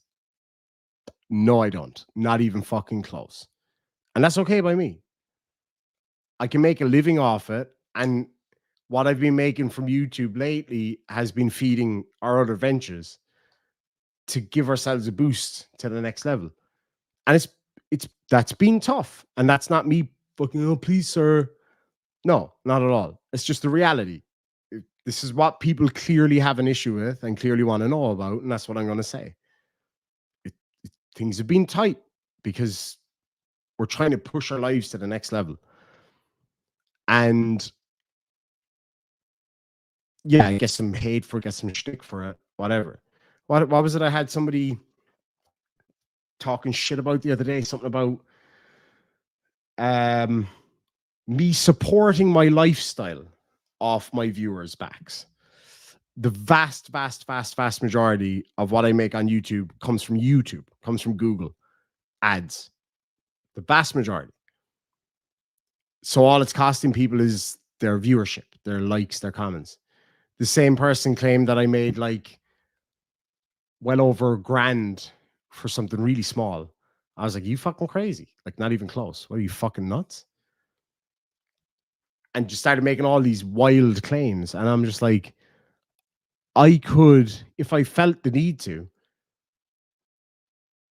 bring my PayPal up on the screen and show you exactly what I got. I don't feel the need to do that. You can fuck right off because it's none of your business. Oh, you might say, oh, you're just saying that because you don't want to share it. Yeah, fine.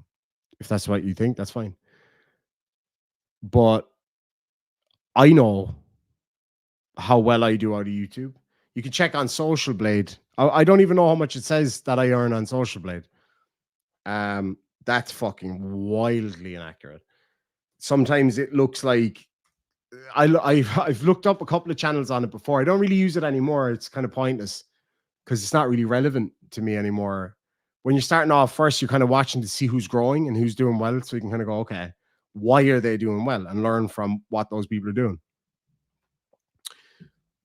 But I remember looking at Social Blade one time when I don't know how many subscribers I had at the time, maybe about 15,000 subscribers or whatever. And I think it said my estimated revenue for that month was it's like 2,500 Australian dollars or whatever. I was like, yeah, well, nobody fucking told me that because I only got about 700. Like I remember thinking it at the time. I was like, how the fuck is this so wrong? And I figured out afterwards what it actually was because I wasn't, a lot of those videos weren't being monetized because I simply just was not doing them right. It was my own fault. I wasn't leaving out the things that I should have or putting in the things that I should. And then I had, again, somebody that I respect to a level that some people probably wouldn't expect me to, taught me how to do it right, basically, and stopped all that shit from happening.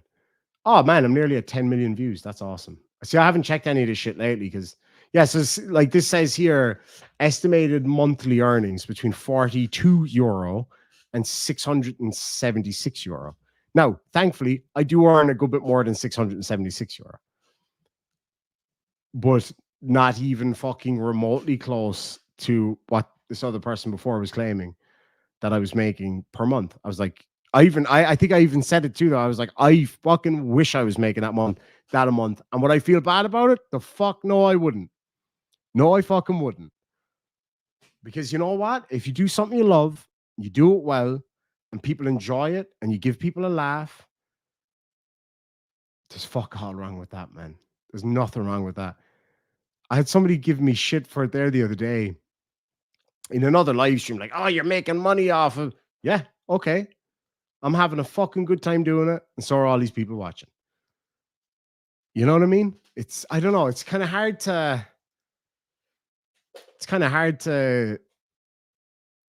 break it down. It's a very unique. Oh, baby doll, lovely to see you. It's a very unique situation with YouTube in particular. It's just one of those things where you try to do your best and you try to make the best content you can. And now I spent a lot of time this week looking back on my old content and comparing it to my current stuff. Cards on the table, my old stuff, not my old stuff, that was fucking horrific. But my stuff from about a year ago was better than my stuff now. And that's for a few different reasons. That's some of it's to do with time because I haven't had as much time to put into it. Some of it's to do with I've never lost the passion, but sometimes you lose the drive. You get tired and you get worn out from it. And yeah, you kind of I think sometimes you get a bit too comfortable as well. Like, you know, you kind of feel sometimes like it's too easy. So you have to start challenging yourself again. Like, I absolutely loved it last week, sitting here for way too long for something that I wasn't going to make a dime off. I just did it because I loved it. And it was very me. Was the opening sequence to my Chile versus Collins Civil War. Like, I love that. That was so me, you know. That's just, I love that. And like the short I made yesterday, I had more fun and enjoyment making that short that I won't make a fucking dime of, and took way too long to make. But you know why? I got 28 comments on that, right? Which for newer YouTubers and stuff like that, that's amazing. But for me, that's quite small, right? And that's not being big-headed, but that's the truth. That is quite small for a channel of my size. But when you get a simple comment like, I really needed this laugh today, and then I look back and I think about the laugh I had with my niece yesterday and how much fun, and like there's one see, because I'm not on the Mac, I can't do the kind of old style upload that I used to do where I could just airdrop it or whatever. I need to figure out how to do that. People are probably screaming at the screen here now, like, this is how you do it, you dickhead. Learn how to tech. That's very true, Daisy. You know, sometimes you can feel like you're being pulled in all directions. While I'm putting this up here, like, what I do find with YouTube is like any other industry, you can push your brand, you can advertise, you can try to sell whatever, you can ask for people to buy your product, you can ask for people to support your brand or whatever it is. But for whatever reason, when it comes to YouTube, people get so personal with it. And I suppose it makes sense because, you know, we are personalities. No matter how big or small a channel is, you're out there for the most part anyway as a personality, and you're hoping that people will like your either personality or character. I don't play a character. Like, a lot of you guys know me in real life. I probably don't swear quite as much in real life, and I probably say things off the air that I definitely wouldn't say online. Not because I'm ashamed of them, but because it would get me nuked. Because I got some fucking strong words to say about certain topics. Not any like really dodgy shit, like, but you know, some stuff you just don't risk saying, you know, that kind of way. I mean, some of it could be jealousy, but like, some of the flack I get is from people who don't even have channels and whatever. And then some of the flack I get is from people who have bigger channels or similar channels. And some of that, and I'm not talking about specifically anybody in our sphere, but like just generally, but it's just a YouTube thing. It's like, oh, you're asking people to buy your cups, you fucking grifter. It's like, no. YouTube gives us so fucking little per click, that if selling a couple of cups helps you get over the line that month, then what's wrong with that? Now, I am very self-critical most of the time. And I will say that, yeah, absolutely. I have gotten more out of this channel in this past month in particular. Not this month, but like not October, but September. I got more in terms of support than I gave back. Well, on air anyway.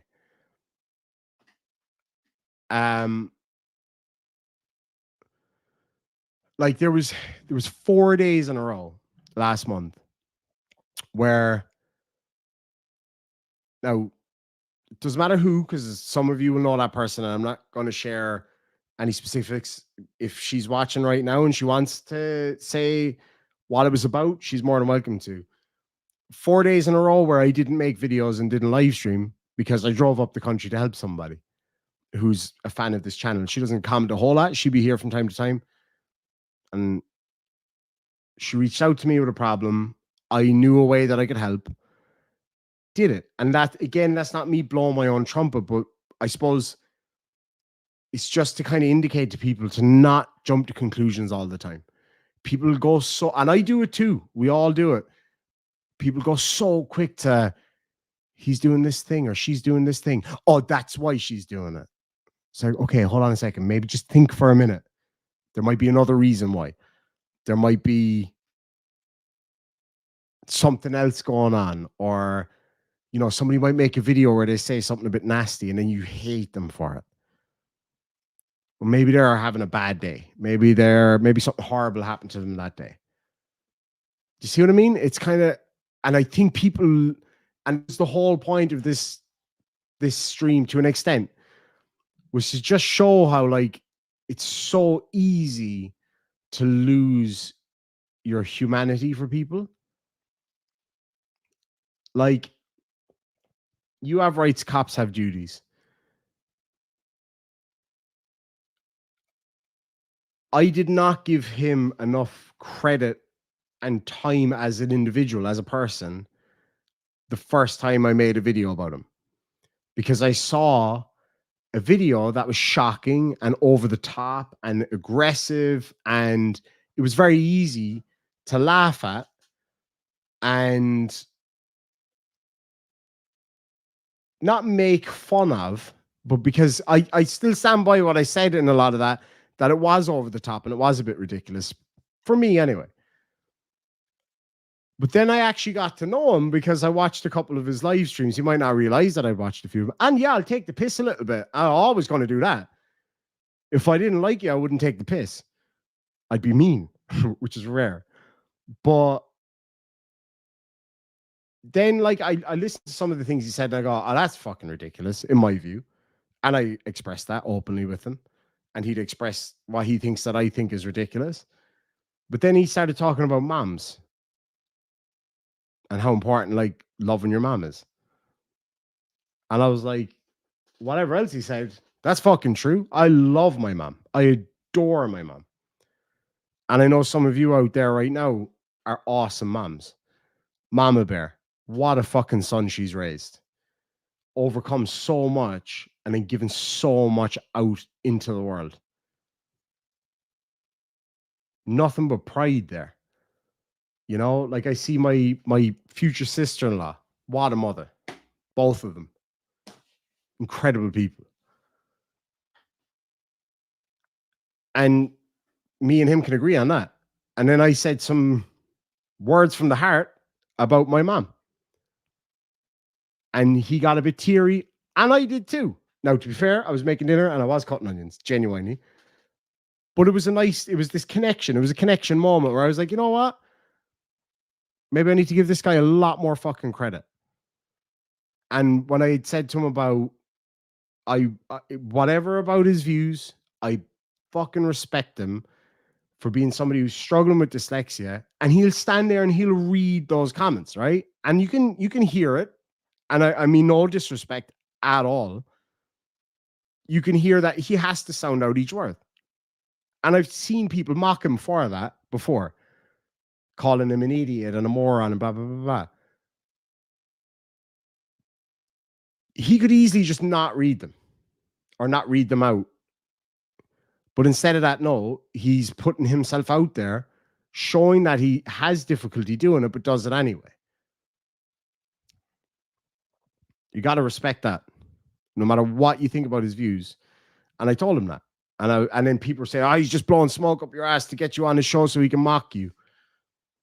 No, I promised him that wasn't the case, and I meant it. I stood by what I said. I don't blame him for not trusting me. I do not fucking blame him for not trusting me at all. Because, yeah, I've taken the piss out of him. He's taken the piss out of me. And then I'm saying, like, oh, come on my show. We'll just have a bit of fun. Yeah, no, I'd be the same. I'd be weary of me too. Of course I would.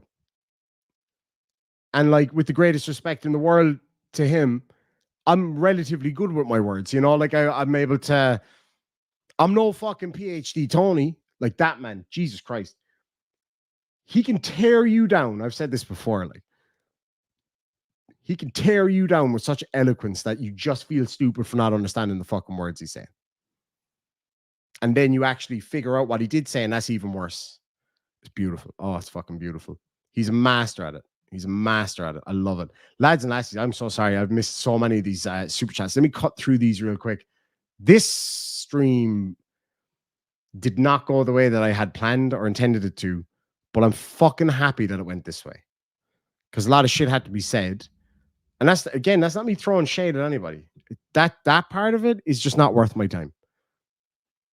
And I know I'm going to get flack. I'm going to get the fucking threats of, I'm going to say this or I'm going to tell this person. Tell him. I don't give a fuck. I'm over it. Fucking over it. I have so much shit in my own life right now. And still getting so much love and support from people, even though I am self-critical and I don't feel like I've given back as much as I've received. And I have made promises that I haven't followed up on. And my mom has called me out on this. She's like, you can't be telling people that you're going to do a live stream, like my 50K special, and then put it off for 2 weeks. But I'm not going to sit there and try to celebrate and be happy and have a good laugh when I'm not feeling like that in reality.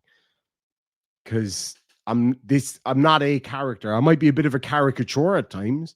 I might go a bit over the fucking top like I wouldn't do out in the street because I'm comfortable doing that. But I'm not going to be really, really sad outside that door and then go, okay, time to act happy. It's never going to happen. I've had times where I've been here on this live stream laughing, having a fucking great crack, and then somebody tells me something really sad in the side chat and I'm tearing up. You know what I mean? That's just the way it is. See, like, I didn't even read this before I made my remarks about PhD Tony. I was actually talking about you again today, funnily enough. In a really nice way, actually, as it happens. In a really nice way. Anyway, it says preposterous. See, big words. Any sentence with Irish demon and intelligence in it is obviously fake news. While any sentence with PhD Tony and kiss my asshole in it is definitely real news. But thank you, I fucking love PhD Tony, man. We used to kill each other on those live streams, but it was always I was going to say in a delicate, fun way. It was never delicate. God, oh my God, no. It was like a fucking rhino on cocaine in a china shop, kind of delicate. Jesse Lee has been a member for 11 months. Says, hello, everyone. Great to see you, Jesse Lee. I hope you're having a great day out there. PhD Tony for $5 Aussie says, I respect your culture, but Delete Law's culture is best kept in a petri dish in a sterile laboratory, or just simply nuked. Just nuke it. Stick it in the microwave. Stick that petri dish in the microwave and then yeet it across the fucking yard. Paul Rumor Fraser for £5 says, as I have printed on a t-shirt and a sweatshirt, I support the Scottish team and anyone that plays England. See, that's the thing. And it's not because we hate England or English people. It's just we have to have that little bit of home pride left. It has to happen. PhD Tony for $5 Aussie says, I was thinking maybe I was a bit harsh about the Irish demon intelligence gag, but then I saw how you spelt. Oh. Oh. Thanks for that, Tony. You fucker. Oh, the amount. I can't actually tell you how many times, like about a year or so, when I was living back in Australia, and we used to do regular shows. And then when I moved, it fucked up everything. And I would get a message from Tony. You might want to check your spelling there on the old title. The tittle. Oh, man. That's never going to change. Fuck it. I don't care. PhD Tony for $5 Aussie. I'm getting tired now. It says, interesting strategy. Read and respond to every comment except super. I know. It's like the opposite of what I'm supposed to do. Like, for those out there saying, oh, you're only in this for the money. Not tonight, I'm not. Because, no, people just had such great comments, tough questions, and nice comments. I love it. Paul Rumor Fraser, Scottish Bay, says, still waiting for you in Scotland. I just found out the other day, Paul Rumor Fraser, Scottish Bay, I can fly from Cork to Edinburgh for, I think, €36. I get paid on the 21st of this month. So it's cups of tea and noodles until then, I think. And then I'm fucking flying to Scotland at some point. I'm going to have to. Misdemeanor. And that was a joke, by the way. I'm not on the bones of my ass just yet. Misdemeanor for $10 says, fuck ads, ad blockers for the win. Thank you so much. I do appreciate that. I don't have any ad blockers because it just caused more trouble than it was worth. But I do have YouTube Premium. I use YouTube. It's so worth because I use YouTube all day long, like for either music or podcasts, whatever. I don't like watching TV. I can't sit there and watch TV. I haven't watched a full movie in years. I just can't. Lidybug has become a new member. Thank you so much. I love your name, by the way. That's lovely. And Teresa Brewer for £2 says, I love your company. Thank you very much indeed. And like, again, not to sound like some people out there, how people don't see through it is a mystery to me. When you get these people who are like, oh, you're my best friends, and my life wouldn't be the same without you guys. I don't care about the money. I just love spending all this time. And it's like,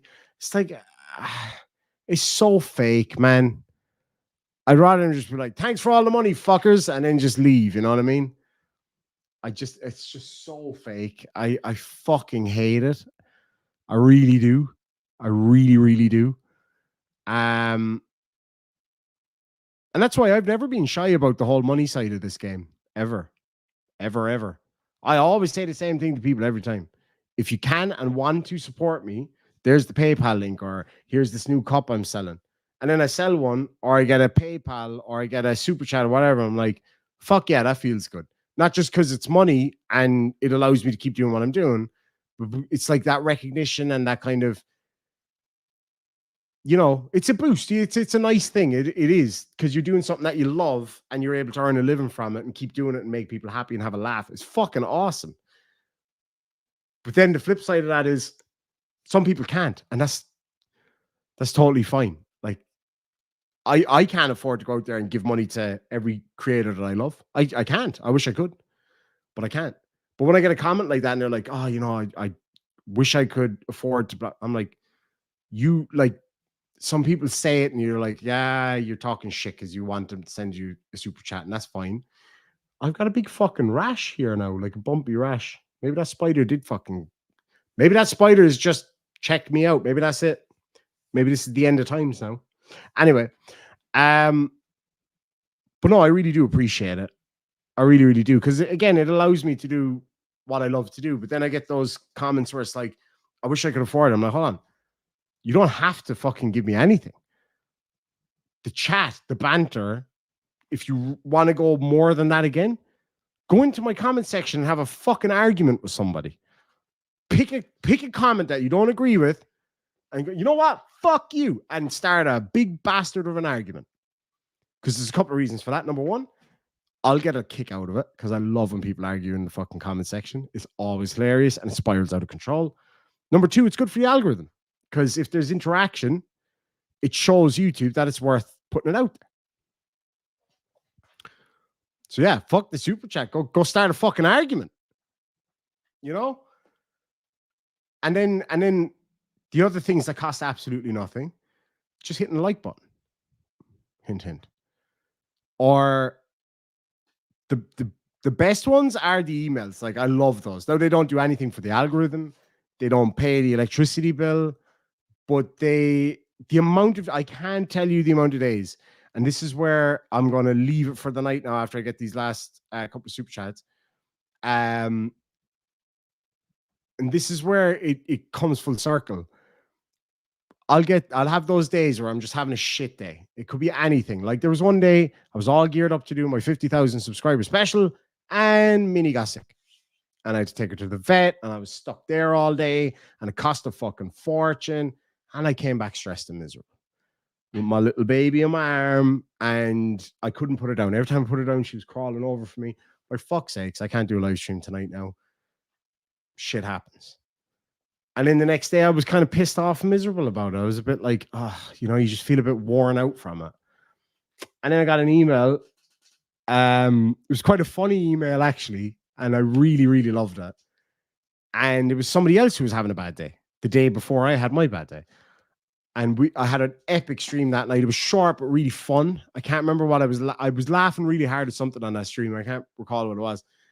And they were like, fucking just having that laugh with you and interacting and having that fun was awesome.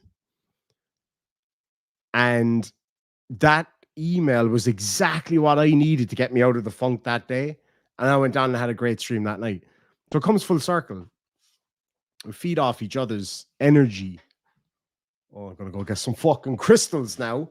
But no, it's true though, you know, like if you know, if you're having a good day, some shit can happen and you go, oh fuck this, I'm too tired. I can't do it. I'm not gonna sit here all tired and miserable and go, oh yeah, here's the Karen not getting out of the car. Oh yeah, there's the car window getting smashed by the cops. Yeah.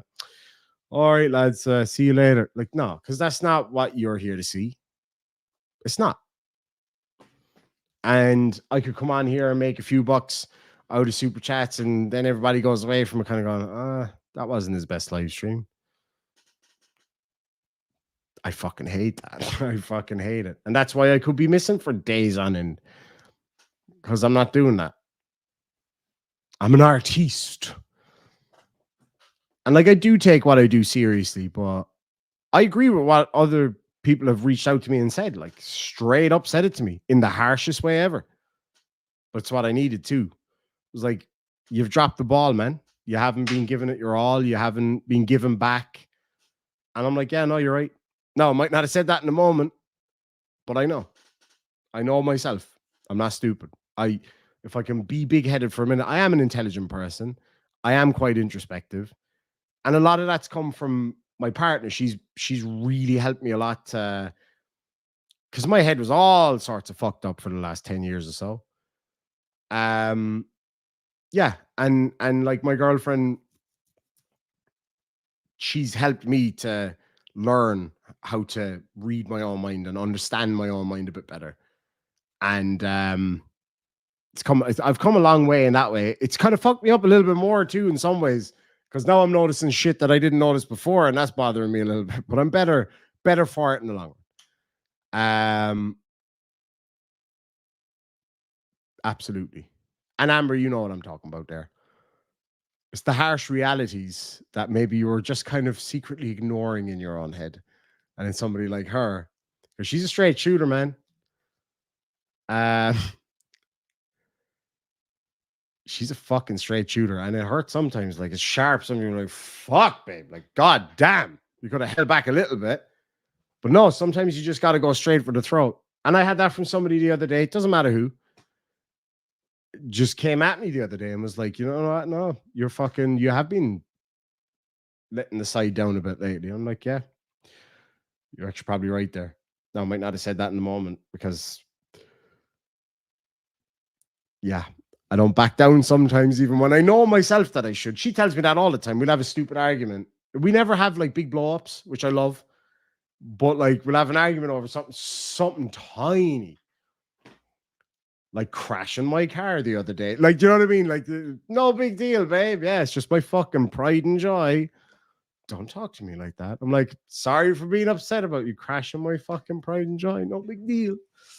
While her little car remains unscratched. Anyway, that's neither here nor there. No shade being thrown there, you know. Just have to replace the whole front of my car again. No big deal or anything. Well, no, not allowed to get angry about it. It actually reminded me, last thing I promise, one of my favorite comedians, Sebastian Maniscalco. I hope I said that right after just saying it was my favorite comedian. One of them. Where he talks about how he just explodes, but his wife is like, don't talk to me like that, and stays ridiculously calm. And she's like, honey, I kind of tipped the car off. Something's like, what do you mean you tipped the car off? And it was like, she was like, oh, they could just buff it out. And he goes out. He's like, we need a new fucking door. I'm like that sometimes, like straight up. She ain't afraid of me. I'm 3 times her size. I'm loud. I'm a bit fucking scary looking sometimes. I like to think anyway. When I got all my leathers and shit on, I'm pretty intimidating looking, I think. To small children and puppies, maybe. I don't know. Kids fucking love me. It's like, I'll walk out of the house there sometimes in all my gear thinking I look tough as a motherfucker with all my leather and chains and fucking sexy motorbike and big loud motorbike. Kids then just like flock to me and I'm like, and then they just laugh at me and it's like, you fuckers. And old ladies love me, man. Fuck's sakes. It's the soft eyes, isn't it? I actually don't know what it is. It's weird because I'm like, but I love kids though. I really do. I really enjoy talking to kids. That sounded weird. You know what I mean? Like my niece, right? Like we were sitting, myself and my niece were sitting in a cafe in the city yesterday, and we had like a really deep conversation.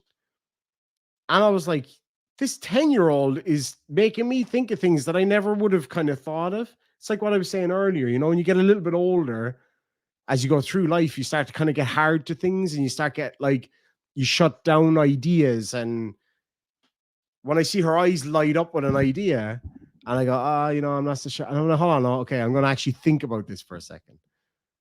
And she came up with an idea for a video yesterday. And I was just like, babe, that's fucking genius. Like, and she's so cute then as well. Like, you just can't say no. She could have come up with the stupidest idea. I would have done it anyway because she's my niece and I love her.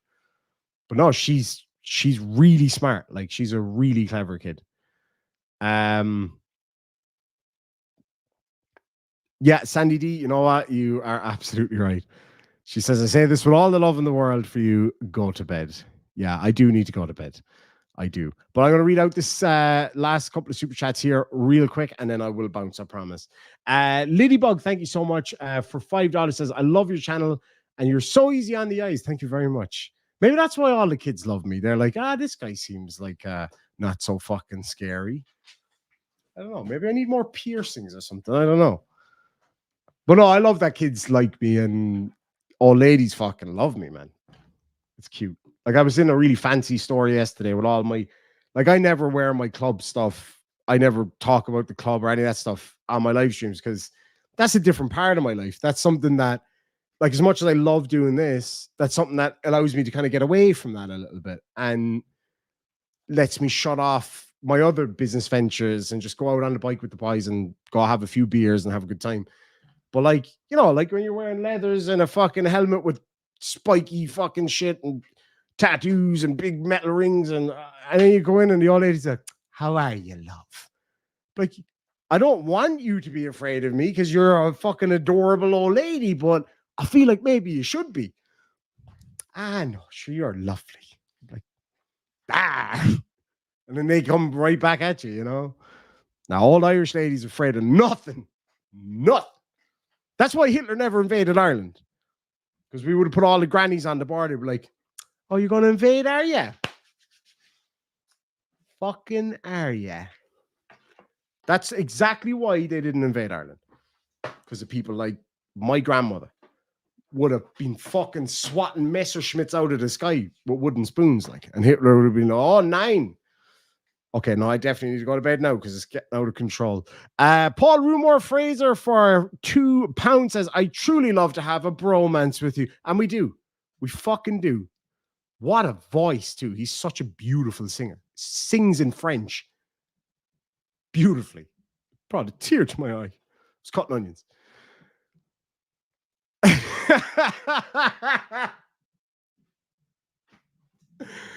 I knew you were going to come out with something like that, and you're fucking spot on. PhD Tony for $5 says, kids and old people tend to be sympathetic to the obviously bewildered. And on that very typical bombshell, lads and lassies, have a great night. This was lovely. I think we all needed this. Felt like a bit of a self-intervention, but that's good. I think that's healthy. But anyway, lads and lassies, thank you so much. I am going to go to bed because I will fall asleep sitting right here if I don't. And it's actually getting a little bit cold. So thank you all so much. Have a lovely evening, and we'll catch you all. Thank you for all your kind words. Thank you for the super chats. Sorry that people send me super chat. No, I'm not going to throw shade at anybody. I'm just having a laugh. But thank you all so much. I really do enjoy it. I love what I do. And I have felt in the last few days the passion start to build. Passion's always there. It's just putting it into practice sometimes can be tough. And people need to remember that life can be hard sometimes. And it has been recently. But it doesn't stop me from loving this. It doesn't stop me from doing what I do and enjoying it. And you guys prove why I do it. So thank you all so much. We'll see you later. I've got no outros or intros on this fucking thing. So I'm just going to put my... Oh, no. How could I? I'm just going to put my ad up on the screen if that's okay. Links down below. Fucking awesome cup and all that. Oh, Jesus. That burp fought back. Can I just say, and again, like, this isn't, oh, please buy one of these or hint, hint or anything like that. I'm just going to come right out and say it. Why the fuck has nobody bought this one? Not even one. Not even my own mother. And again, that's not oh, I'm just pointing this out in the hopes that somebody will buy one because I don't know, because whatever fucking reason. Because let's face it, like this whole all these allegations, not just against me. Sorry, no, for going off again, but not just against me, but loads of people are getting it from all angles. People who said it about me are getting it said about them. And I'm like, no, that's not grifting. That's running a business to keep the shit going. Or maybe somebody did buy that one then. Okay. Maybe I just didn't miss that. Ah, Jane, thank you so much. See, I love to hear that. I love to hear that. And it's not just to like puff up my ego or anything. Not at all. But like it really makes me feel good. Like I fucking love that. Jane Smith says, I suffer from anxiety and depression, and your lives always make me feel better. Thank you so much. Like, I mean, I suffer with anxiety and depression. Thanks be to Christ. Not as bad as I used to. God knows I went through some shit in my life. And there's been times in this last few months where I've been at the lowest of the low. But we get through it. And yeah, I might look like the bad guy sometimes. Maybe I am the bad guy sometimes. I'm not perfect. I'm not a movie character. But I try my fucking best when I can. And that's all I can do. And I'm really glad that my lives help you have a laugh. And that's, and this isn't me again. Like, I don't like this whole fucking, because I see it so much. And that's why I have to keep saying it's not me being insincere or trying to make myself look good. I don't give a fuck. I think I'm pretty easy to read. So, if I'm being honest and reasonable or not. But like, it's not just me either. Like, yeah, I'm the face of the channel. But if it wasn't for the people watching, the channel wouldn't be what it is. And that's not one of those, oh, if it wasn't for all of you guys watching, like, it's not that kind of bullshit comment. We all know that. Like, fuck me, it doesn't take a genius to figure that out. But I mean, genuinely, like, if I wasn't getting comments like this, or if I wasn't like able to do this every day with the kind of input that I get, I wouldn't have been able to do this stream if it wasn't for the input in the side chat, not just the super chats. Like, as Tony pointed out earlier, I was reading everything out based on what was being said. And if it wasn't for those comments, I wouldn't be able to do these long live streams and have a fucking great laugh doing it. Does that make sense? I hope that makes sense. I'm very fucking tired. Thank you so much, Jennifer Lindsay. Loves my channel and my accent. Although my niece was throwing some shit at me yesterday. Now, she's got a very, very, very strong Cork accent. She was like, why do you sound so American? And I was like, because I have to try to appeal to everybody. And if my accent, like, you hear my accent sometimes when I'm on the phone to my mom, I go full fucking Cork. And because I've lived abroad for so long as well, I'm used to having to kind of tone the Irishness down. And then I say that to people, go, really? The fuck are you talking about? Okay, that's enough for that. Jennifer, thank you so much for that comment. I really do appreciate it. I love those comments. Does it tickle my ego a little bit? Maybe a little bit. It's good to know that you make people feel good and feel happy. That's awesome. That's a dream come true. Thank you all so much, folks. That's it. Somebody buy the King Demon mug or whatever, whatever the fuck people are saying. Anyway, lads and lasses, yeah, Sandy, okay, fine. Fuck's sakes. Good night. Thank you, Sandy. Thank you all. Sláinte.